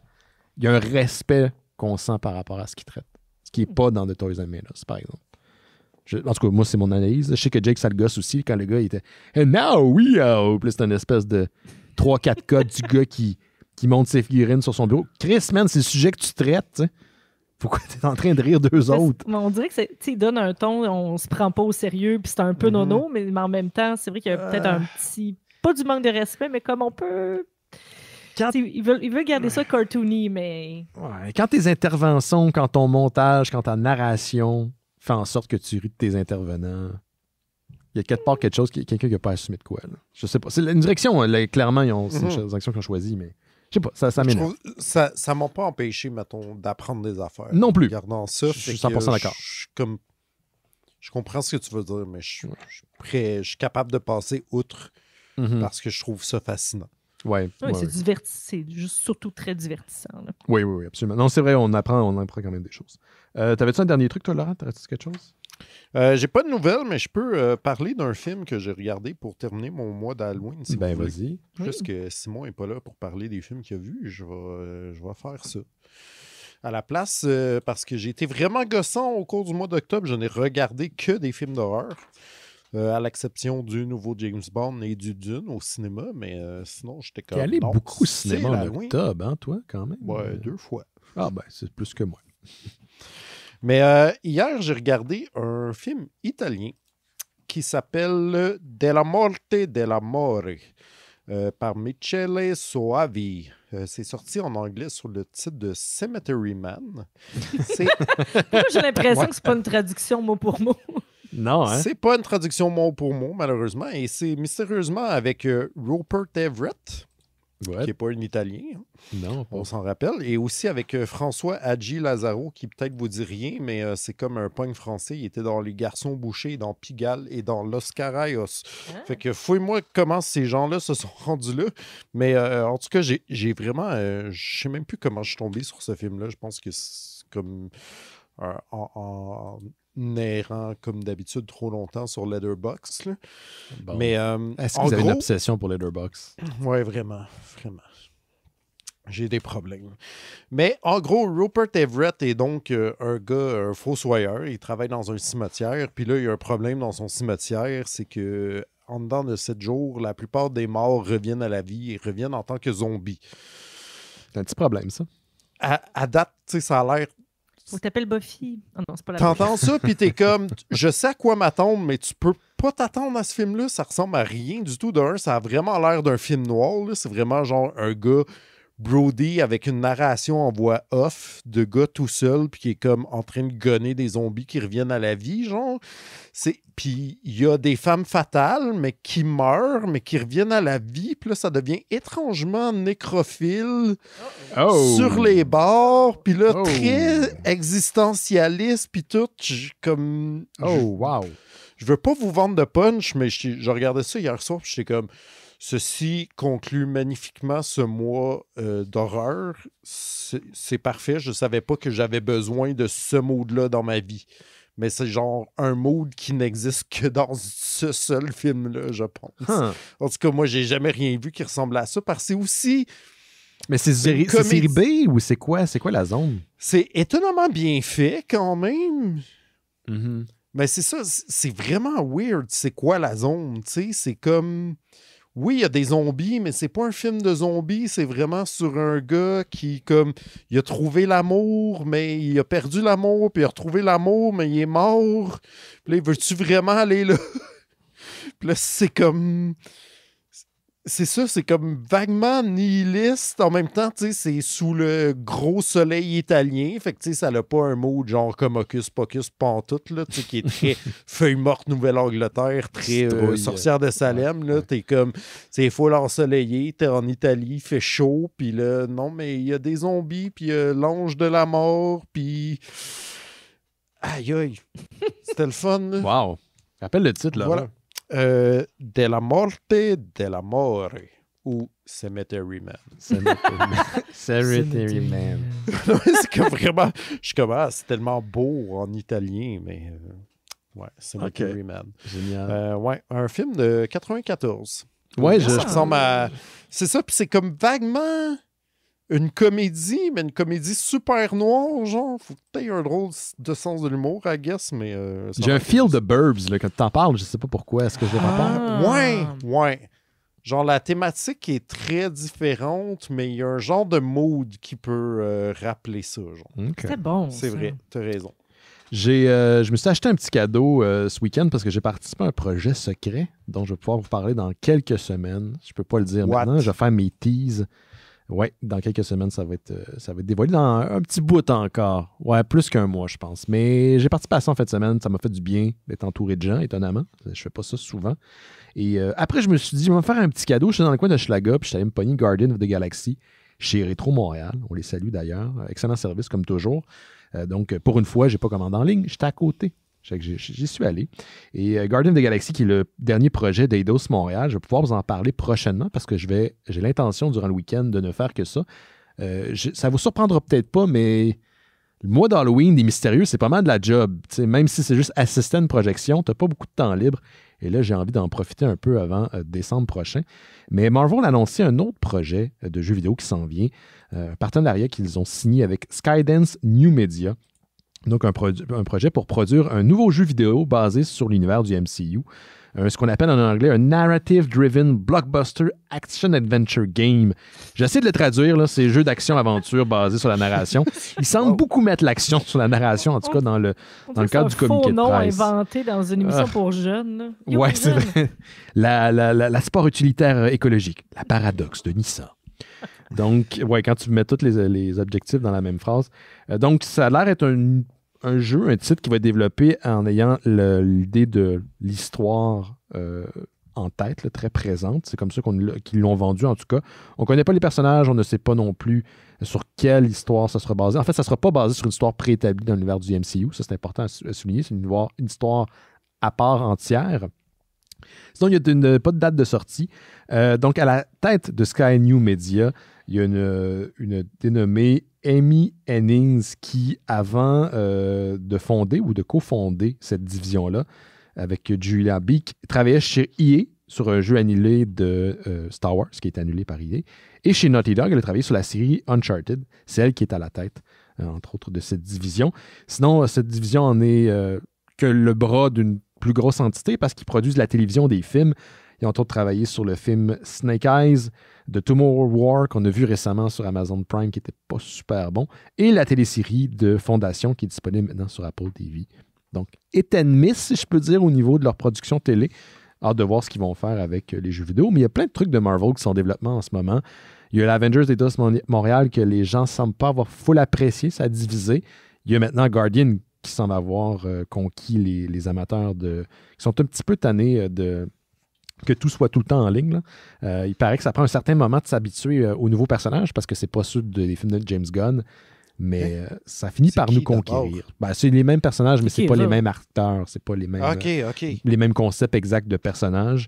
Il y a aussi les films de Spider-Man, les jeux de Spider-Man créés par Insomniac Games. On a aussi un jeu de Wolverine qui est en train d'être créé par la même gang. Donc, ben du stock de Marvel qui va être adapté en jeu vidéo. J'ai hâte de voir ça. Un dernier truc avant de quitter ou on a fait le tour? Moi, c'est beau. Moi, j'ai Parfait. Excellent. Je vais juste vous dire rapidement, il y a beaucoup de personnes. J'ai reçu encore un message tout à l'heure là, concernant un autre projet pour lequel j'animais en fait un podcast de Vigile, VYGL, qui était sur la cybersécurité. Je l'adresse à l'émission ici parce que j'ai pas vraiment de tribune pour le faire, sinon. Je peux pas, Vigile, je pense pas que ça va revenir, puis je peux pas vous dire pourquoi, parce qu'il est où ça ma job. Donc, je ne sais pas la personne qui m'a écrit tout à l'heure, là. Je peux pas vous dire pourquoi. Je suis comme dans une position impossible, puis c'est pas dans le cadre des mystérieux que je vais le faire, puis c'est pas à mon compte personnel non plus que je vais commencer à dire pourquoi le podcast a arrêté, ni si ça va revenir. Malheureusement, pour l'instant, c'est en dormance, puis si ça revient, ben ça reviendra, mais ça se peut très bien que ça dorme à jamais. C'est un projet que j'aimais beaucoup, que j'animais avec mon ancien collègue de Monsieur Net aussi, Benoît Gagnon, et Jean-Philippe Descaries-Mathieu, qui est un expert en cybersécurité, qui fait souvent le tour des médias ici au Québec sur la question de la cybersécurité. Pour l'instant, ça fait dodo. Donc, voilà, c'est dit dans le cadre des mystérieux, mais demandez-moi pas de vous dire pourquoi. Je ne peux pas rentrer dans les détails, puis c'est ma job, fait que j'en parle pas dans le cadre des projets qui sont plus personnels comme celui des mystérieux.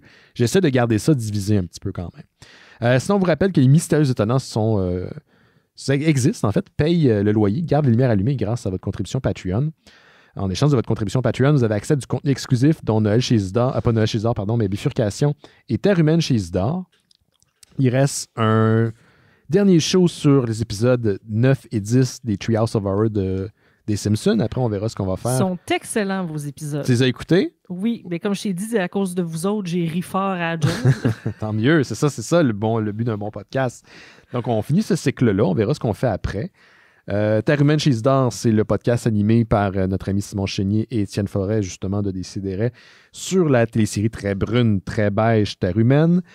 Sinon, votre contribution fait en sorte qu'on peut produire les mystérieux étonnants, qu'on peut faire Noël chez Isidore, qui, j'ai l'impression, est sur le bord de revenir. Hein? C'est le temps des fêtes, donc ça s'en vient bientôt. Terre Kaiju aussi, qui est supposé faire un retour en novembre.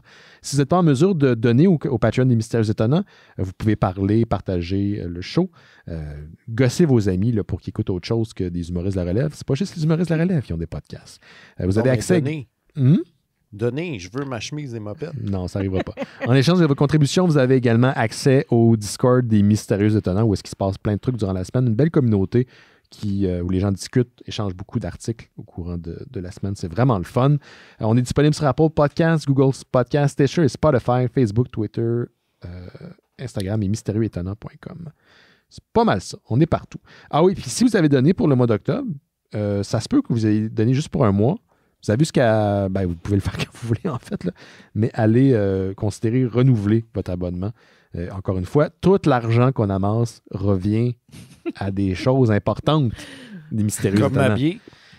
Ouais, hein, à date, il faut t'habiller, il faut t'envoyer voir Jurassic World en Ice. C'est comme beaucoup faut fois que au j'aille Japon. faire de la tyrolienne dans Godzilla au Japon. L'argent est mieux investi que ça. Donc, on va prendre Laurent Around the World, je veux voir ça. Ouais. Prendre une petite pause et on revient dans quelques instants avec le sujet de la semaine, Iron Mod.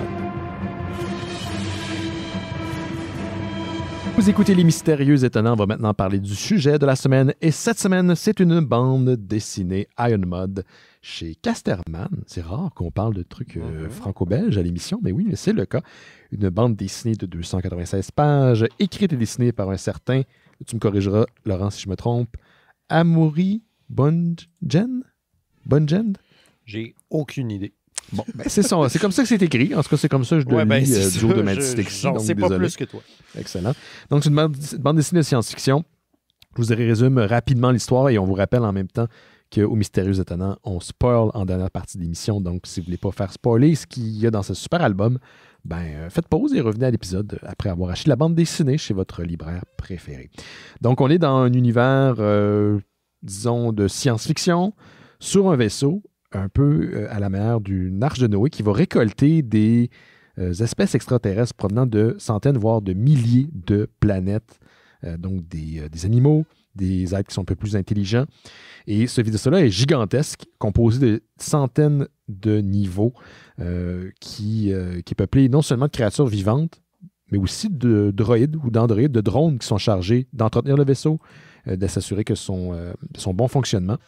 Et on suit un homme un humain du nom de Lupo, qui est le personnage principal, qui est perdu dans ce vaisseau et qui explore la brèche, un des environnements de la mégastructure, pour essayer de retrouver son chemin à une section du vaisseau de laquelle il est, comment je pourrais dire, évacué, de laquelle il n'a pas accès depuis environ 40 ans.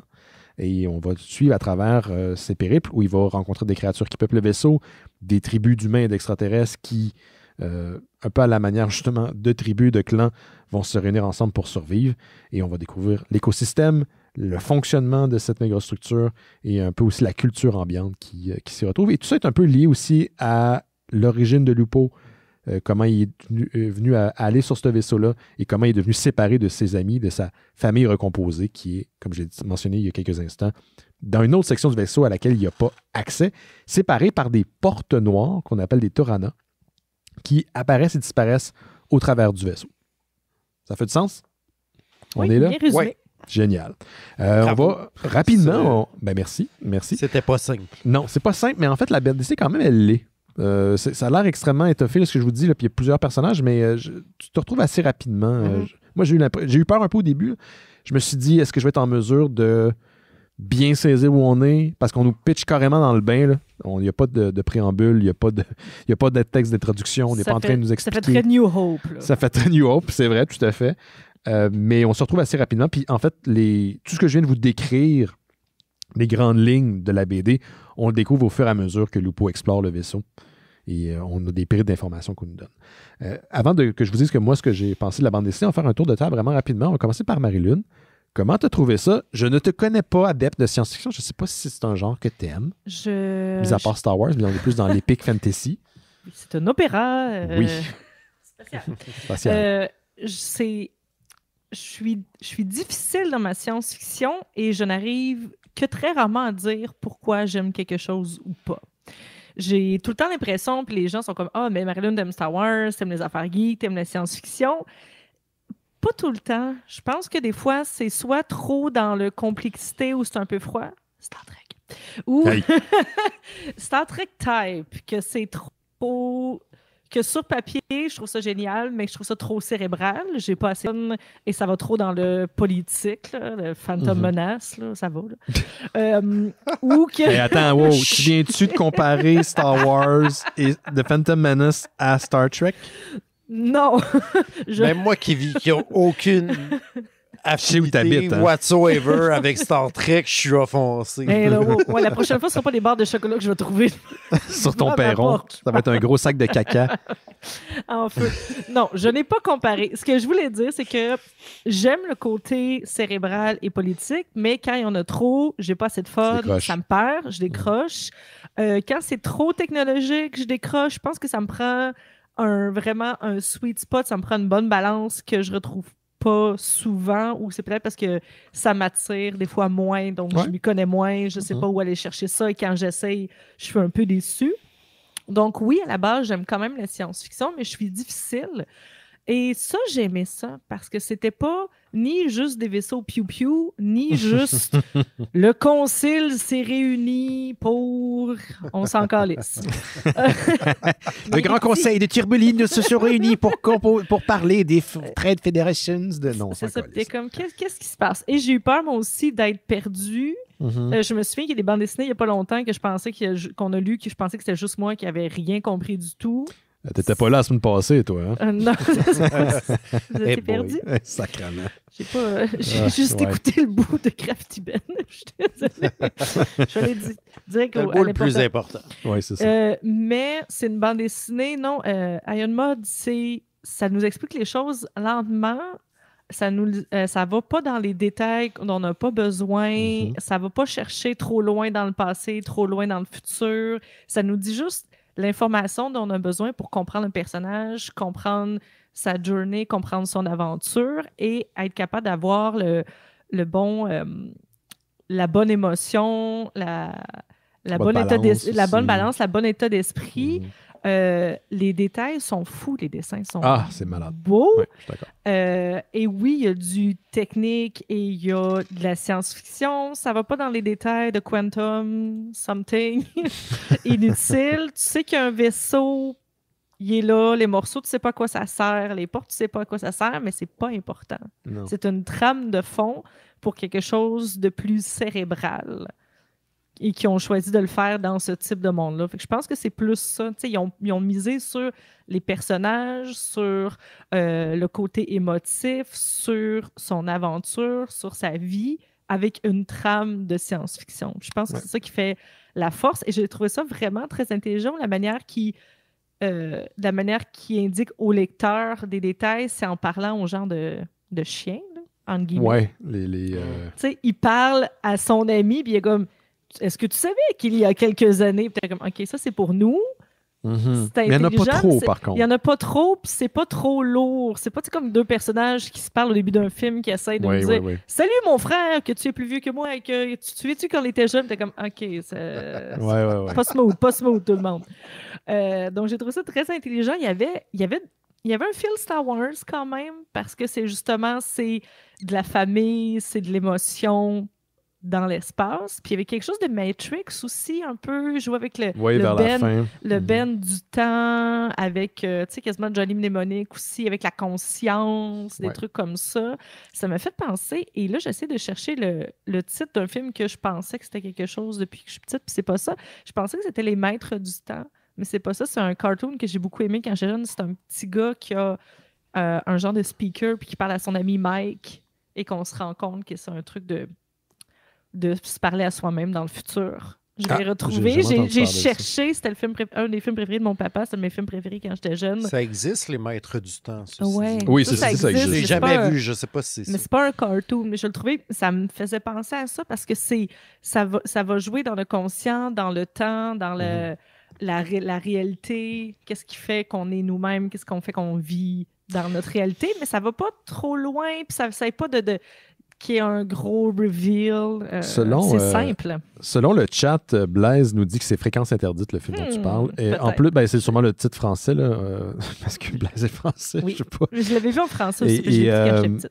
Ouais, et c'est lui d'ailleurs qui m'a suggéré Iron Mod. Ah. C'est pour ça qu'on l'a. C'est un auditeur mystérieux. Tout est dans tout, hein? Ouais, et je suis bien content d'ailleurs qu'on l'a lu. Toi, Laurent, tu as trouvé ça comment, la bande dessinée? J'ai aimé ça sans embarquer à 100%. Mm-hmm. Puis j'ai de la misère à dire pourquoi quand même. Tu sais, je trouve effectivement que c'est vraiment habile dans le sens qu'on te garoche là-dedans, puis t'es comme « wow, je comprends rien », puis que t'as des infos pour rapiécer le puzzle, tu sais, petit à petit, mettons. Puis ça, j'aime ça. Comme construction, mettons, là, que c'est ça, t'as pas un gros glossaire à lire ou quelque chose, là. Tu comprends l'essentiel de ce qui est là.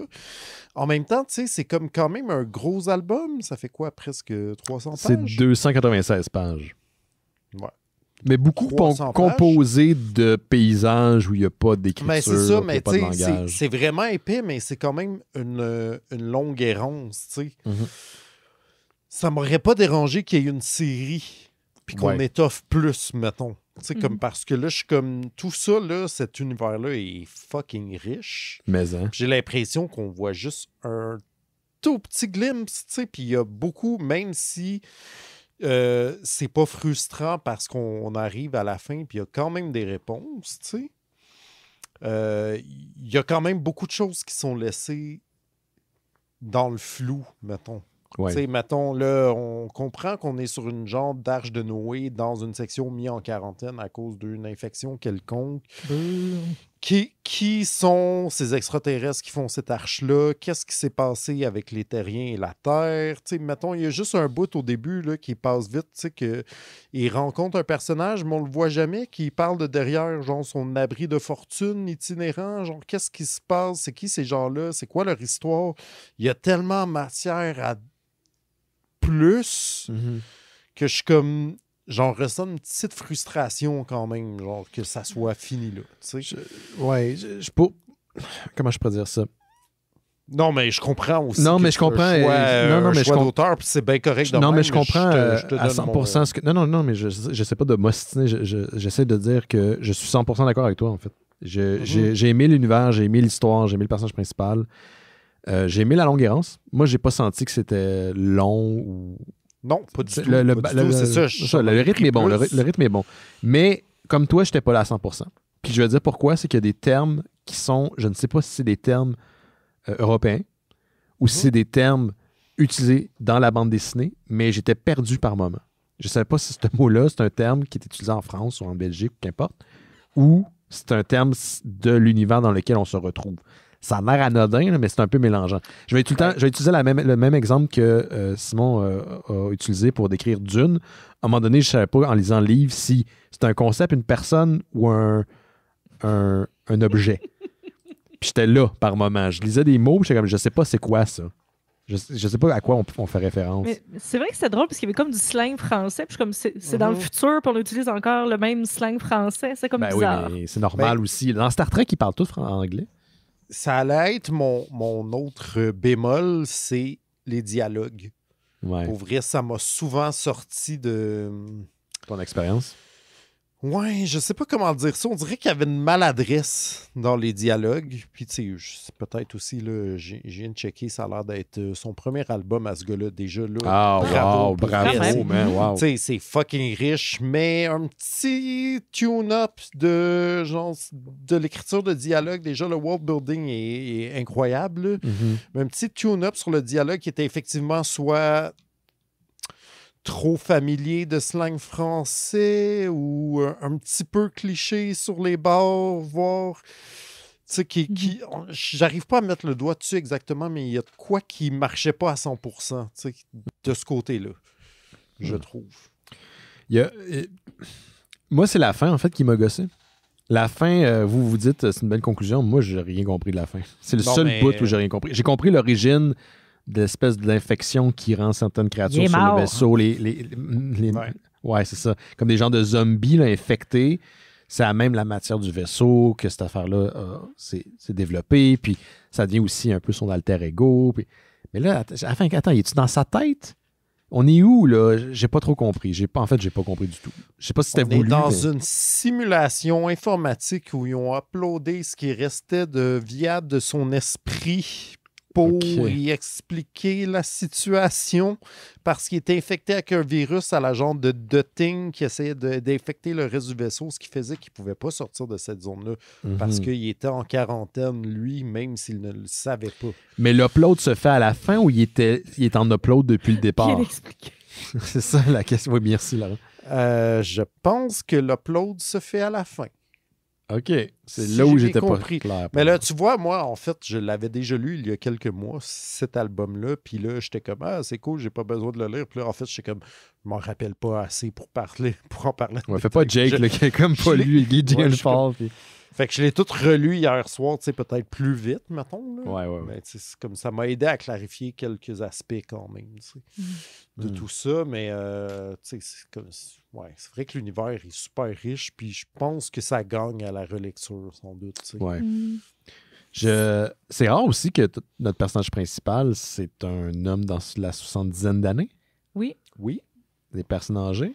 C'est genre à 70 ans, je pense qu'on est personnes âgées. Là. Oui, mais il est quand même vraiment plus en shape que moi. Comme il est plus en forme que moi. Il est comme Bette Midler. Ouais, effectivement. Comme Bette Midler d'un vaisseau spatial où il y a plein de races extraterrestres. Yes, amen. Ouais, je regarderai ça. Puis tu sais, il y a des réponses qu'on n'a pas. Puis ça, pour moi, ça me va, mais l'objectif des extraterrestres qui vont cueillir des spécimens de planète en planète, c'est quoi? Si t'es pour les cueillir, pourquoi tu les laisses juste traîner dans ton vaisseau qui est immense? Le but, c'est de les voir interagir, survivre. Ce bout-là est un peu flou pour moi. Là. Pourquoi ces créatures-là ont cette mission?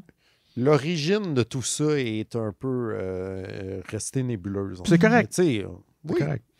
Mais je veux dire, on n'est pas à l'abri. Je veux dire, techniquement, c'est un one-shot, mais mon expérience de libraire m'a appris qu'un one-shot ne le reste... je veux dire, oui, il y en a, mais c'est pas rare, mettons, de voir un one-shot avoir une suite. D'accord. Puis ça s'est déjà vu.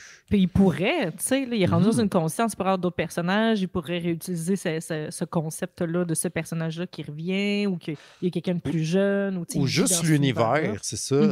Sans qu'on pourrait être dans une toute autre partie de ce vaisseau-là, mais genre, tu sais, encore là, continuer à bâtir ce puzzle-là sans que ça soit une toute autre histoire, mais dans un contexte un peu semblable, mettons, puis qu'on puisse rapiécer, ça serait super intéressant. Moi, j'ai aimé l'univers des gens de rejetés, là, un peu à la 300. Là. Ouais. Les croches qui ont été mis de côté. Là. Qui sont finis dans le pit de cadavres. Là. Oui. Ouais. On appelle ça le pit. Le pit. On est les... Comment ils appellent ça, les morts? Comment ils les appellent? Les misfits du pit, ou enfin même? Les rescapés du pit, un truc comme ça. Quelque chose du genre, ouais. Ah ouais, eux, ce personnage-là, déjà là, on le voit à la fin. Fucking intriguant. C'est comme il est genre de genre méta-baron de la place, là, genre super warrior. T'es comme, qu'est-ce qui se passe ici? Puis il a l'air d'avoir quand même un grain, mettons, là.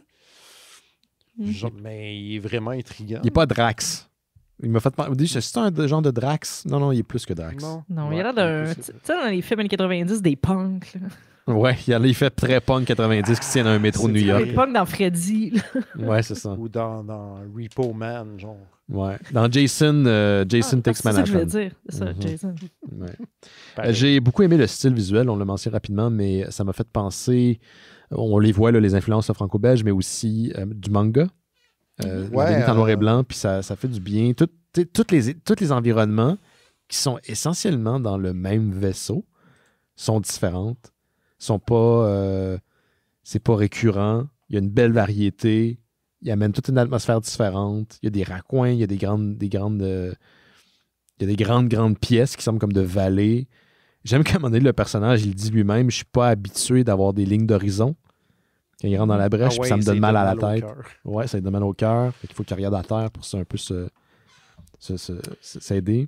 C'est drôle, puisque moi aussi, ça m'a rappelé des choses très japonaises. En fait, c'est pas un auteur que je connais bien, mais de ce que j'en connais, ça me fait beaucoup penser à Tsutomi Nihei, qui fait Blame. entre autres, qui sont des classiques. Ouais, c'est ça. Puis aussi Biomega, puis Knights of Sidonia, là, dans le genre de je sais pas, dystopie industrielle de l'espace, mettons. Puis aussi un film de stop motion que j'ai vu au dernier Fantasia qui s'appelle Junkhead. Ah, ok, je pensais que tu allais dire... Non, pas le Phil Tippett, pas Mad God, mais un autre, là, Junkhead écoute, là, je l'ai cherché parce que je ne m'en rappelle pas par cœur, de Takahide Ori, qui était aussi un film vraiment spectaculaire de science-fiction, comme même concept un peu, là, que tu es enfermé en quelque part où il y a vraiment plein de niveaux et des bestioles effrayantes à chacun de ces niveaux-là, genre. Puis que tu comprends pas trop tout ce que le monde fait là, mais que chacun s'est organisé dans des tout petits coins de société puis essaie de survivre dans cet univers un peu industriel hostile, là. J'ai aimé d'ailleurs que quand les différents clans se rencontrent, j'avais peur, moi j'ai ça ces histoires-là de... Puis c'est juste une préférence personnelle, que ça tombe pas dans la barbarie tribale. C'est à la Walking Dead. Là. À la Walking Dead, exactement. Tu sais, je comprends, puis c'est sûrement ça qui va arriver là, quand Mad Max, il n'y aura plus rien, ça va être Mad Max. Là. Moi, ça me gosse, là, c'est tout le temps les mêmes affaires, on tue le monde, on vole leurs ressources. Puis, mais non, quand ils se rencontraient, les différents clans, il y avait une certaine légèreté. Ça ne veut pas dire qu'ils se faisaient 100% confiance, mais c'est pas cet aspect-là de l'histoire qui était important. Puis ça j'ai apprécié. Il y a une méfiance, mais il y a aussi un genre de genre qu'est-ce qu'on peut s'apporter. Ouais, une révérence entre eux. Ça fait du bien. J'avais peur que ça soit juste ça l'approche, puis non, ils ne sont pas allés vraiment là. Aucun cannibale. Non, pas de cannibale à ce qu'on a vu de cette section-là du vaisseau. Ouais, c'est ça. Ça veut pas dire qu'ailleurs. Somme toute, c'est une BD qui est peut-être pas parfaite, mais qui, moi, personnellement, j'avais une version numérique, je pense, m'acheter l'album, juste pour la pièce. Là. Parce que les décors, juste pour les décors, ça vaut la peine. Et j'aimerais ça qu'on réexplore cet univers-là d'une autre manière, éventuellement. Puis pour vrai, là, pour avoir lu les deux versions, parce que là, j'avais pas l'album sous la main hier, mais il y a quand même des beaux spreads dans la BD qu'on perd un peu au numérique. C'est comme ça vaut la peine de voir la page pour ça, là, ce livre-là. C'est vraiment... c'est ça. Clairement, c'est ça. Je suis d'accord, c'est pas parfait. C'est au moins définitivement digne d'intérêt et au niveau esthétique, je trouve ça absolument flabbergastant. Ouais. Toi qui as rajouté, Marilyn, toi, avant qu'on se quitte? Non, ça résume bien. Excellent. J'espère qu'on vous a donné une bonne idée de la bande dessinée. Je pense que c'est quand même une lecture intéressante. Merci à notre auditeur Blaise qui nous l'a conseillé. Allez encourager votre libraire local si vous avez la chance. Écoutez, c'est bien un milieu qui a souffert durant la pandémie. Seulement on connaissait un libraire. Oui, Laurent, mais je veux dire, il y a d'autres librairies aussi qui existent à Montréal. Là. Pas juste... C'est vrai, mais est-ce qu'ils tiennent vraiment à une mode en stock? Oh, bonne question. Seul toi, tu peux nous le dire, Laurent. Les autres libraires, je ne sais pas. Mais ce libraire-là, par exemple... Il se pointe en ce moment pour les que je me pointe du doigt, le tien en général. Mais là, on l'a vendu en fin de semaine, honnêtement, par exemple. OK. Bon, écoutez, on se laisse là-dessus. Merci d'avoir été là. On se voit la semaine prochaine. Pensez contribuer au Patreon si vous avez la chance. Sinon, on se voit sur Discord durant la semaine. Faites attention à vous. Allez vous faire vacciner ou convaincre, je sais pas, allez convaincre votre tante là, qui partage des articles entre guillemets radiophoniques de Facebook. Puis sinon, c'est ça. Bye bye. Bye. Ciao.